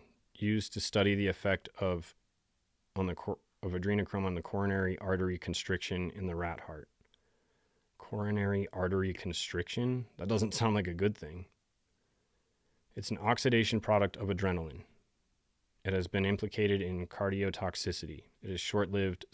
Short-lived. So it has to be like gathered quickly or while the person is still living.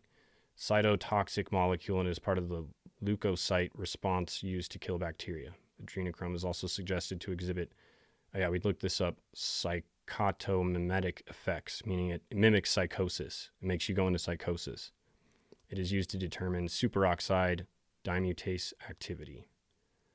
I'm still not seeing any valuable uses here, you guys. Like, they're literally just seeing if it... So there's like tests on it right now. They're using it to test on rats, which I guess is better than the COVID vaccine where they were testing it on people. Okay, cool. So you met Gina about the photo. She says yes. Now they're going to the civil lawsuit. Combs is Estavo. In your civil lawsuit, you say Mr. Combs raped you in September of 2018 after you had dinner at an Italian restaurant in Malibu, right? She says yes. Did you meet with the U.S. on November 30th, 2023? Yes, not the exact date. Combs is Estavo. In this meeting, you said the grape took place after Mr. Combs returned from Burning Man. Oh, so he still went to Burning Man without her. Probably with Gina. You said he was acting strangely at that dinner. What? Am I the only one that's confused? The grape took place after Mr. Combs returned from Burning Man. But he was also asking her if she wanted to go to Burning Man, right? In August of 2018, you call a closure conversation. Mr. Combs was inviting you to Burning Man. But he just returned from Burning Man. Okay.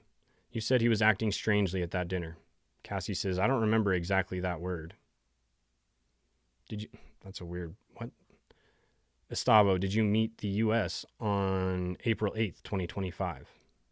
Around then, yes. That was pretty recently. Fully fastened. Oh yeah, that was the other thing I wanted to sell on my channel, you guys. I want to sell tinfoil hats. I think that'd be hilarious. But I don't know. I don't want to sell like legitimate actual tinfoil hats. Like I want to make a cool tinfoil hat. It's like a baseball cap or something. Wouldn't that be great? We sell tinfoil hats on this. What is U.S. in this context? The U.S. in this context, they're talking about the U.S. Prosecution, I think. The U.S. federal government prosecutors in the case against him right now. Do it. I know, right? Wouldn't that be the best? Freaking tinfoil hats on sale. That'd probably be my number one selling item. I want to find a way to get sup sobers on the tinfoil hat. That's really what I want to do. Totally my vibe. Oh, hey, Mom. Mom's in the chat. You love my jacket? I got this on Temu, you guys. Shopping like a billionaire. I know, and it's fuzzy. I'm addicted to fuzzy stuff. So is my mom, though. You keep rocking this awesome channel. Thanks, Mom. Love you, Mom. Thanks for stopping in. The Diddy stuff is crazy. They are very passionate and they are very loud, she said, noting that supporters of Combs and someone from the other side of the aisle were loudly arguing nearby, she reported on air today. Interesting. Diddy's got more support, huh? We kind of already know about this. Here's an exchange from April 19th, 2010. Cassie, I want to talk to you about something tomorrow. Going to sleep. Love you. Combs says, is it going to stress me out? What is it about? He's freaking out. Freak off. I can't wait. It's not a big deal. Oh, it can wait. It's not a big deal. Combs says, now you don't want to do it anymore? Oh, I already know. You're so predictable. Just guilt tripping her. Narcissistic manipulative tactic. Really? Okay. Since that's definitely what it was, we'll leave it at that then. Since I'm so predictable. Have a good night. Combs, whatever, baby. I'm not going to play no games with you, and you ain't going to keep shutting me down. Cassie says, I'm not shutting you down. I never do. If anything, it's always the other way around. I wasn't going to say I didn't want to do it anymore. Oh, you weren't going to say that. What was she going to say then? Oh, she was going to say to bring a girl around, right? She wanted to bring a girl in instead of a guy. Maybe that's what it is. See if I missed anything. Frozen. Maybe it's when I switch screens. I don't know. Bringing Frank Black into it now. Nice. All right, let's see where we're at. Thanks, Adair. I don't know who Frank Black. Oh, Frank Black is his alter ego name that he books things with. That's right. Also, Frank Black was the name that Biggie used. That was like a name that Biggie used, I think, is what I read somewhere.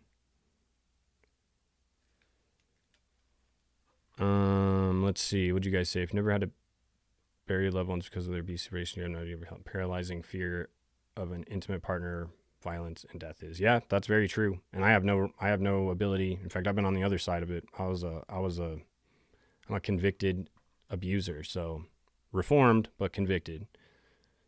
The Diddy trial is in. Bringing Frank Black into it now. Look up the context. Rip Virginia. Wow, never knew that. My sister was murdered by her. Oh, what? That's crazy. Lonnie, that is insane. Is that a nationally recognized case that we would know about? It's crazy how many cases there are out there that are nationally known and recognized, but there's so many more than that. That's why there's such a massive true crime section of YouTube. All right, sorry, I got distracted again. Did you meet the U.S. prosecution on April 8th, 2025? She says around then. Combs is Estavo. This message to Frank Black. Who's that? Frank Black, a name he used. Estavo, he wrote, I'm in an investors conference. We'll get back to this. You still have love for him?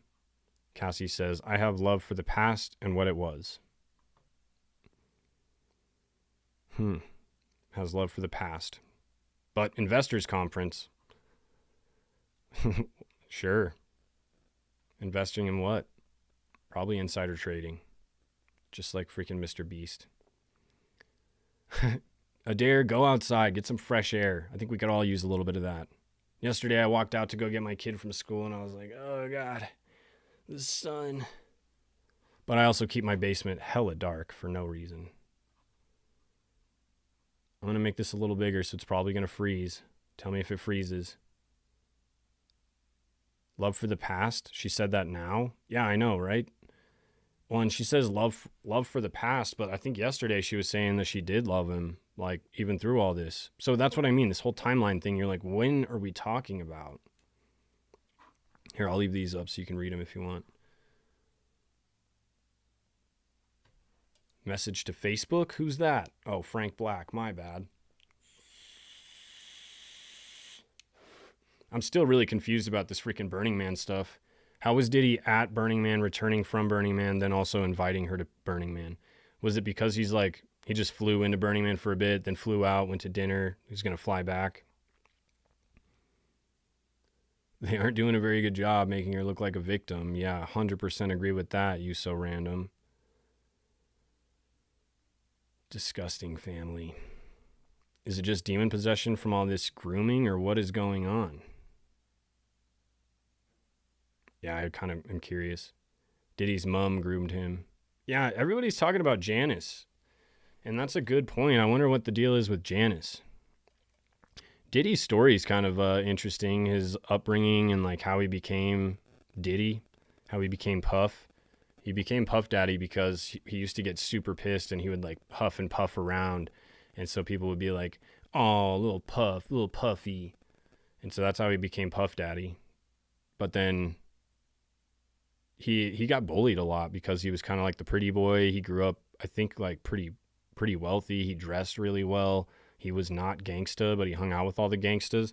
He's from the same area of New York as DMX was. And yet again, I can't remember the specifics, but I just want you guys to know that every time I record an episode, I say specific first, and then I have to stop and re-record that line and say Pacific. So it's something that I still haven't gotten used to, but he's from damn, where is it? Adrenochrome. Yeah, I'm definitely on a list for this.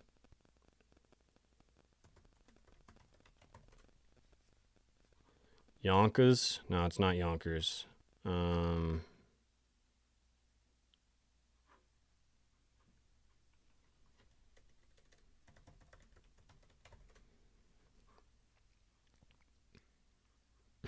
Hometown is New York. Thanks.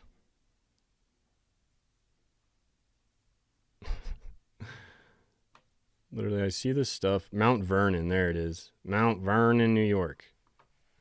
Oh, he was born in Harlem, raised in Mount Vernon. And so was DMX. DMX was born in Mount Vernon, but raised in Yonkers with his aunt. Man, DMX, if you guys haven't seen the DMX episode, just personally, I learned so much about the guy, and he was an amazing human being. And that is a really good episode on DMX. It's not as, like, I definitely suspect that Diddy and Jay-Z pushed him out of the industry and kept him from growing. But DMX is a tragic story for sure, man. Super tragic story.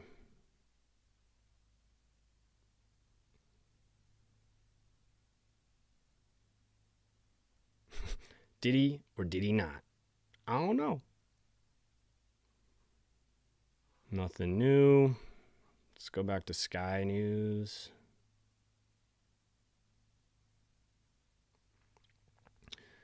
"14 minutes ago. The court returns to text messages between Cassie and Combs, which had previously been mentioned in court during her cross-examination." Yeah, see, previously been mentioned. So we're just jumping back and forth here. In the April 2010 exchange, Cassie tells Diddy, "I want to talk to you about something tomorrow. Going to sleep. Love you." She confirms to his lawyer, Estavo, that she was going to tell him she no longer wanted to be a part of the freak-offs. But she said in the text messages that that's not what she was going to say, and was concerned he'd react badly. She moves on to a text message in which she suggested a freak-off with a girl, which Combs answered, "What makes you want to do that?" The court hears that Combs was dating another woman called Gina during at least half of Cassie's relationship with them. But we'll never know if that's true or not, or what happened with Gina, because she ain't testifying.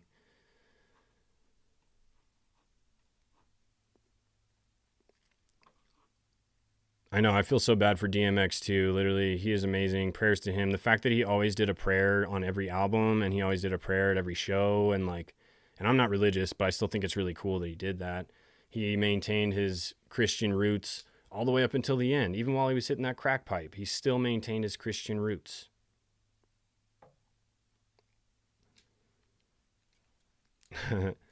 Somebody's asking about the Pacific thing. It has to be specific, though, no? Yeah. Yeah, I forget about that. There's probably a lot of people that aren't American that don't get the ambiguity. That's the funny thing about English. It's just so ambiguous. And the story behind the joke is that Kim and I just, like, occasionally she'll show me something, and that's just been a joke. She showed me this creator who she said Pacifically every single time, and it was really annoying. And she wasn't doing it like me. Like, that's just how she talked. She was kind of ghetto, but yeah, she kept saying Pacifically, and it just became an inside joke. And then I just kind of did it as a joke one time, and then I just haven't been able to stop now. I don't know why. I just can't stop. Must be taking another break.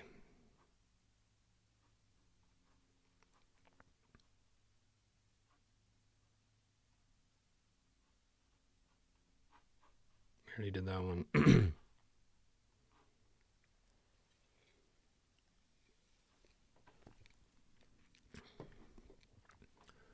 I have love for the... I don't hate him. Oh, so they're asking if she hated Sean Diddy Combs currently, like today. I thought they were referring to at the time she was sending those text messages. So she's saying, I don't hate him. She says, do you still have love for him? She says, I have love for the past and what it was. I don't know about all that. She's saying today, currently, she doesn't hate him. She doesn't still have love for him. She just has love for the past and what it was. I don't honestly see anything from the past of what you guys had, Cassie, that there is to have love for.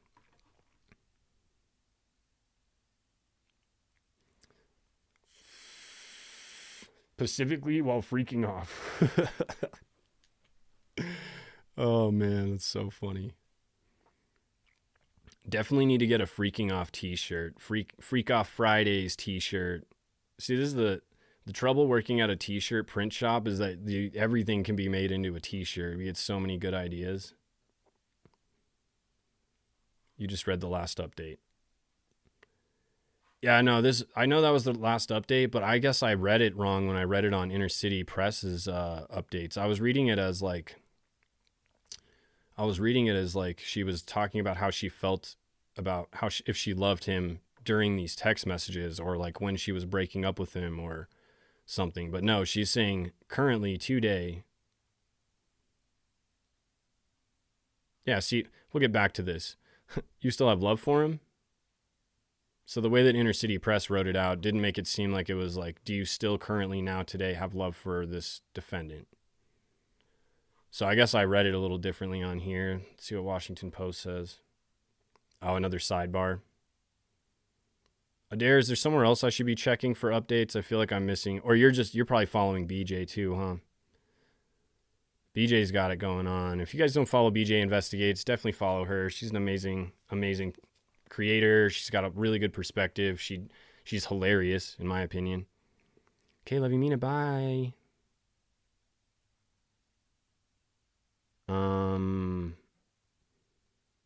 Also, Rotten Mangoes. You guys watch Rotten Mangoes? Anybody? That is my all-time favorite podcast. So, you're following Inner City? Oh, he must have just posted that they did a sidebar or something. Yeah, I don't know. But yeah, Rotten Mangoes is great. If you guys don't follow her, Stephanie Sue, she is literally one of my all-time favorites. She does really good Diddy coverage. She talks about, Rotten Mango is extremely in-depth. She gets facts. She did an Audie episode. One of the things I like about Rotten Mangoes, though, is she talks a lot about overseas cases, a lot of like Asian cases, Korean cases, Chinese cases that I would have never heard about. And man, there is some really sick crimes that go on over there. Like, just like new next level effed up that I would have never, ever known about. Oh, this is her actual website. My bad. Yeah, Rotten Mangoes. If you guys don't follow her, she's amazing. She just posted about how she's going to do Diddy updates, but she's going to do them like after the fact because she's been literally killing herself to try and keep up with it. And so she's going to do updates. So if you guys want a good person to update you on the case after the fact, who has people in the courtroom as well, I would definitely recommend Rotten Mangoes. She's amazing. My homie turned. This is where I get a lot of my inspiration for my channel and my storytelling and just, I don't know. Rotten Mango, she's amazing. And she does some really wild cases. I'm telling you, she does some really interesting stuff. She talked about the real life Squid Games place. She did a bunch of stuff on the Ruby Frankie thing. What is that? The Brothers Home or something? Brothers Home, where it's literally like Squid Game, real life. She works with her parents too. She has 2 assistants working in the courtroom. Yep. Her handwritten notes from the courtroom must be insane. Yeah, I bet they really are. I can't understand how she's so smooth. Like my video cuts a lot because I go like line by line or like point by point. She seems to just know what she's talking about. You know what I mean? Like she just knows. The girl's she's a beast. She's got so much information locked up top. And she's freaking adorable. I don't know. She's just the way she presents stuff. You're just like, man, I love this girl. She's adorable. So Rotten Mango, definitely follow her if you don't. And then Annie Elise is really the one that got me started even on YouTube in general. If you guys don't follow Annie Elise, she's more true crime stuff. She's not like, but she covers some wild cases. I got to meet Annie. I was so stoked. She signed my shirt. She's covering the Karen Reed trial, by the way. So if you guys want Karen Reed updates, would definitely recommend Annie Elise.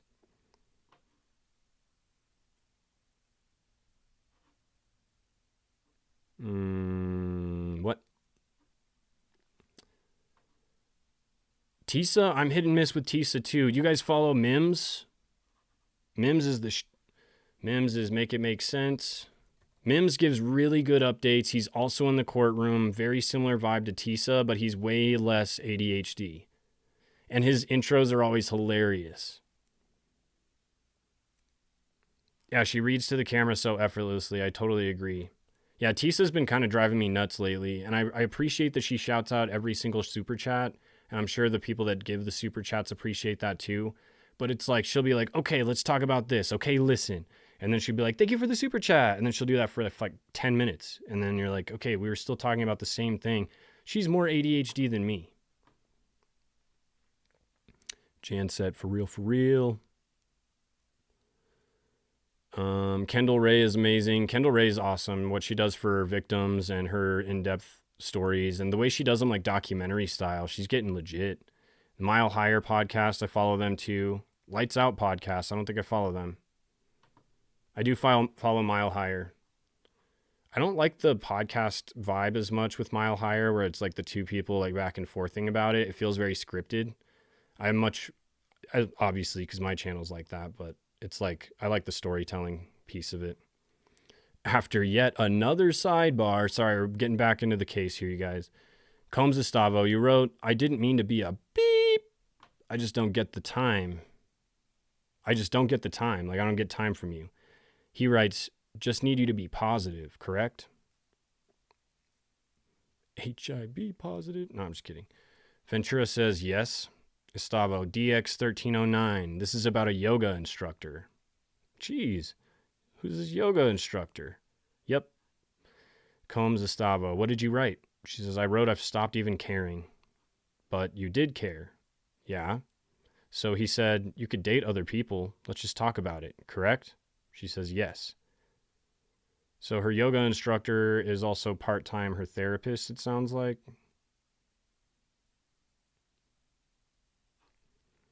Okay, I was talking about Rotten Mango. Read to the camera, so... Oh, no, it's not you. But yeah, no, I know what you were talking about. She reads to the camera so flawlessly. And the way that she tells the story, it just gets you like, you're like emotionally involved in the story. Yeah, I don't like 2 people podcasts either. I don't know what it is about it. Like, I don't know what it is. Rotten Mango is great, but can I say that you are so great to watch. Relatable, yet so informed. I'm in Australia and always refer to your videos to anyone who will listen. You are amazing, Belle. Thank you. And that is a huge compliment. I really do appreciate that. And I feel like I've got a pretty unique perspective. There's not a lot of people covering the stuff that I'm covering. And definitely not in depth like I'm doing. Because I'm just sick of seeing the videos that like spark your curiosity. They're like all those tabloid AI videos, and they spark your curiosity with something, but then they don't elaborate or analyze it, or just like, oh yeah, did you hear this crazy news? But you're like, okay, that's crazy, but how legit is this? Is this just for views? Is this just for clout, clicks, whatever? Or is this for you to actually give me some interesting information? And usually when you start looking into it, you find a lot more interesting stuff than what you originally looked for. Okay, yep. So you could date other people. Let's just talk about it. Correct? Yes. Combs is a stavo. What did you write? Cassie says, I wrote, I do love you. I would just prefer not being one of your girlfriends. Let's get up tomorrow night. I'll do studio from 6 to 9. Like actually in the studio, like recording? He writes, can I hold you, or are you just going to break up with me? I mean, these text messages, obviously they're hand selected by the defense, but there is a lot of sweet text messages. Just makes... Thank you for deciphering my speech to text about the rotten mango. Trust me, I misspell everything. If it wasn't for autocorrect, I wouldn't spell anything right, I feel like. Janset, thank you so much. You guys are my favorites. It's like surreal to be a favorite channel of anybody, to be honest with you guys, because I literally just came from the other side of it. I've just been a viewer for so long. And so now it's being on the other side is just truly, truly amazing, you guys. I really appreciate all the love. Your in-depth stuff is where it's at. It's focused and thorough. Yeah, and I try to be as thorough as possible, as much as I can within an hour. Once I'm not working my other job, I'll probably be able to do longer episodes too. It's just the editing that keeps me from being able to post it usually. By the time I'm done editing, it's already like Friday morning at 3 a.m. And then YouTube still has to rate the video and give it approval to be monetized, and not, because it's one thing, like I'm not as picky about the monetization thing. Like, yeah, I'm trying to make this my full-time gig, but it's not only that it demonetizes you, but it doesn't push the video either. It won't get any views. So a video that would hit 20 to 30,000 normally is only going to hit 6,000 tops. And then it's up to you guys who find my channel to go back through and re-watch those videos. That's the only reason any of those videos are getting any love. So not only do I want to make money on the videos because they take a lot of work and time and effort to make, but I also want them to be seen. And so if YouTube flags it, nobody's going to see it either. So it's like, even if I'm cool not making money on the video and just being like, well, people will know about it, nobody will know about it because YouTube will suppress it. Even though they say they don't. It says that it does not suppress your video. It's still viewable. You just won't get as much money on the ads.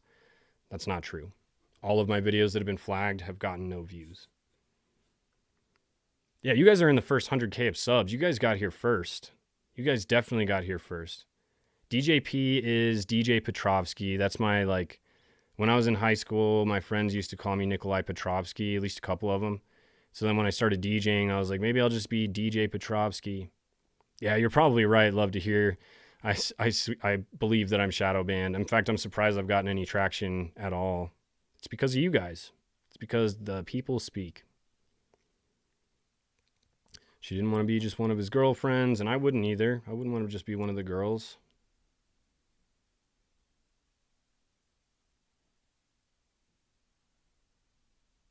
Judge, now real break. Okay, that was a while ago. Sheesh. Still no updates. Probably another sidebar. Oh, but if you guys don't follow Mims, yeah, that's what I was saying before. Mims is good. This is his, these are his thumbnails. You'll see him all over, the purple and blue ones. But anyways, he's got really good Diddy coverage. He's also in the courtroom, and I think he's funny, and he's also got he's not ADHD. He focuses pretty hard. So you can actually get through his hour-long videos and actually get something out of them. In her lawsuit, Cassie describes alleged grape after Malibu dinner. So they went into more detail about it. Cassie alleges Sean Diddy Combs raped her in 2018 after they had split up. She says they were dating. She was dating her future husband, Alex Fine, at this time. Describing the allegation, Cassie agrees that Combs had been attempting to convince her to go to Burning Man Festival in Nevada and had taken her out for dinner at an Italian restaurant in Malibu in August 2018. She says it was after this meal, Combs took her home and raped her. Cassie says Combs was acting strangely at dinner. She says she can't remember if he seemed anxious. The grape happened in August. Okay. Maybe like 15 days difference. Like, my memory would be barely able to recall what month it was. I'd be like, maybe it was in 2022? I don't know. It was in August around the time of the meal. Combs sent a text saying, I know I look bad to you. I could tell I didn't turn you on yesterday. I fell off. So Combs doesn't even acknowledge that he graped her. He's just saying, I realized that I didn't turn you on yesterday, so you didn't seem like you're in the mood. If you ever decide to go down a rabbit hole on a true crime case and do a serial cover, please do the Chris. Oh man, Chris Watts, you guys. I'm all about the Chris Watts case because that was in Denver. It's not very far from me, so it hits home. And the Letitia Stout case, that was literally where I'm from. She lived in my mom's adjacent neighborhood. So crazy. That's a sad case. God bless. That is such a sad case. But yeah, Chris Watts for sure. I'll add Chris Watts to the list. Because honestly, I started with true crime. That was really where I started my stuff. And Letitia Stout, because I have had a couple requests for that one. I met Letitia's lawyer when I was going through my court stuff. I actually got called for jury duty for the Letitia Stout trial, but I didn't get chosen, obviously, probably because of my felony. But they, while they were discussing that case in the courtroom while I was waiting for my case to be called, and her lawyer was there, and he was saying like, yeah, I've got this massive case coming up. I'm going to be very indisposed. So please just give me a break. Like, I don't even know if I can take this guy as a client anymore. And she's like, I don't care what your workload is. The judge said this. She's like, I don't care what your workload is. Your duty is to your clients, and you need to make sure that he has proper representation. And I was like, damn, that's crazy. But she, in the hallway, after I had my thing, he was still chilling in the hallway. And I was just like, yo, what's up, man? And I said what's up to him, just like, hey, man, I always see you in the courtroom. Just wanted to say what's up. And I was like, are you going to be on the Letitia Stout case? And he said, yeah. And it was crazy to be able to talk to a lawyer who's representing somebody like that. But I reached out to him to see if I could get some insider documents or info about it, and never heard back from him, obviously. But it's in my city, so I can go down to the courthouse and request documents. So that's what I'm waiting for to be able to cover that case. Might even be able to do the same thing with Chris Watts. Combs Estavo, and you write back, we can embrace, lol, and you wanted to hug him? Right. Oh, and you wanted to hug him? Right? We can embrace, lol. Ventura, that's what I said. Did you have any intercourse with Mr. Combs that night? She says, yes, I did. While you were dating Alex, huh? He has that much power over her. Estavo, and during that, your now husband FaceTimed you? Oh, God. Yes, he did. Oh, God, so crazy. Hubby FaceTimed her while she was doing Diddy. I wonder if she answered.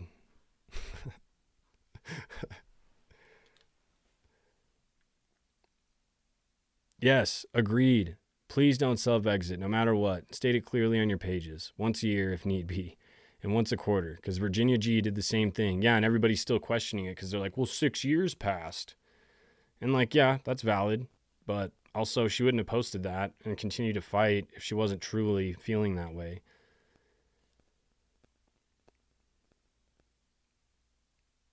Oh, wait, sorry. Love to hear. Did you ask me something? Chris Watts case? You're not familiar with the Chris Watts case? Chris Watts case? Chris Watts case is this dude who took out his entire family. He murked his wife and 2 daughters, and his wife was actively pregnant with their son. And he took them out in the middle of the night, and then he took them to one of his work sites and disposed of the girls' bodies in these oil tanks. So this dude is effed. Chris Watts is a piece of garbage. But anyways, he disposed of his daughters in these oil tanks, and he buried his wife out in this job site. And then he cruised home and pretended like he had no idea what happened. Very similar to the Scott Peterson case. Very, very similar. Except Chris Watts, I don't think he fooled anybody. His neighbors literally turned him in. They were like, he's not acting right. There's something going on with Chris. He just isn't acting right. And they told the investigators that. And so they started looking into Chris way more. And Nikki Kessinger. Yep, there's been a lot of stuff coming out about how Nicole Kessinger, her phone pinged in the same area and never has pinged since. I don't have any internet. It's coming back slowly. Yep, now we're back. Yeah, I don't know. It looks like my internet cuts in and out maybe because it's definitely dropped the green bars down to red bars. We absolutely need a Discord. I'm not so familiar with Discord yet, but I have a Discord. It's just old and I need to update it and then do something with it. Combs Estavo, your now husband didn't know you were with Mr. Combs at that time? She says, I don't know what he knew. Estavo says, later he discovered it though. Objection, overruled. You don't, your husband, you were graped? Did you tell your husband you were graped? I think that's what he meant. Not that evening.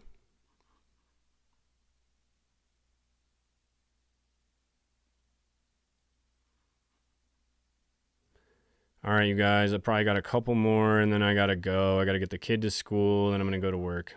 But Adair, what does Kessinger know to get off with that pinging? She was there. Yeah, I know. What does she know for sure? And she claims that she didn't know who Shanann was, but she also Googled Shanann's name, her first and last name. So she definitely knew who she was, even though she claims she had no idea.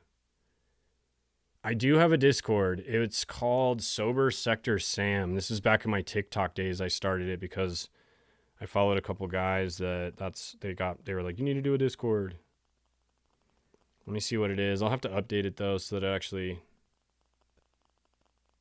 is updated because right now it's definitely not.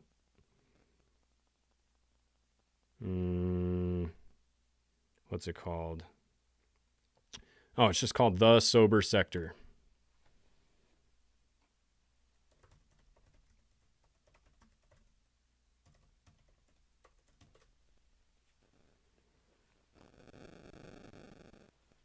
I bet she did, honestly. I bet she told him exactly what he should do and what the best way to go about it is and how to get away with it. 12 steps.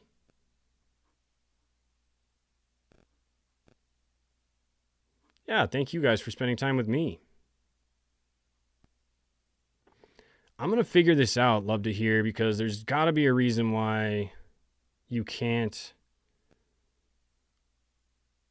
put this user in timeout, hold user, add as a moderator. Yeah, I really don't know why.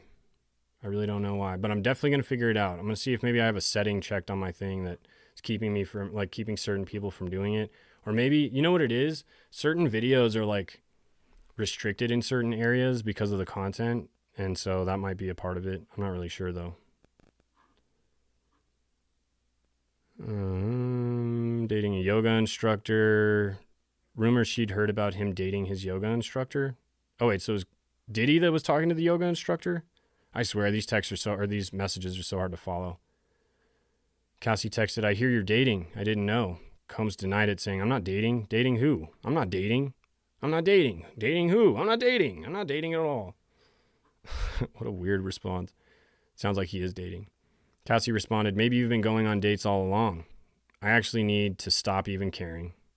Combs asked her, do you want to start dating? If you are, let's talk about it. Let's just talk about it. At this point, Cassie was already dating her now husband, she has testified. Cassie also testified yesterday that a month earlier, she went to dinner with Combs for what she thought was a closure conversation, but after dinner, Combs drove her home and raped her at her house. All right, well, not dating, but he was freaking off all right. We're definitely freaking off. You guys, M7, you cracked me up.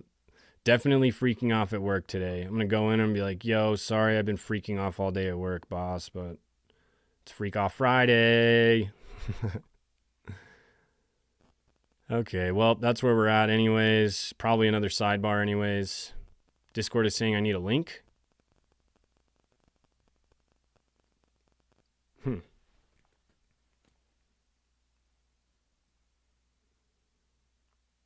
Oh, yeah, probably because I made it a VIP one, huh?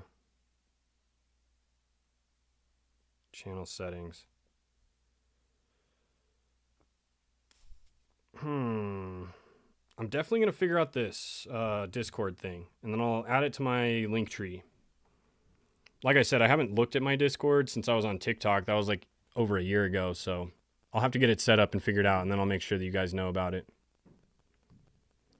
But sorry, I got to go early today, you guys. Duty calls. But check out the American Patriot LTD. You guys can see where I work. That's where I got that flag that I had up about Epstein. Flag didn't hang itself. That's where I got that.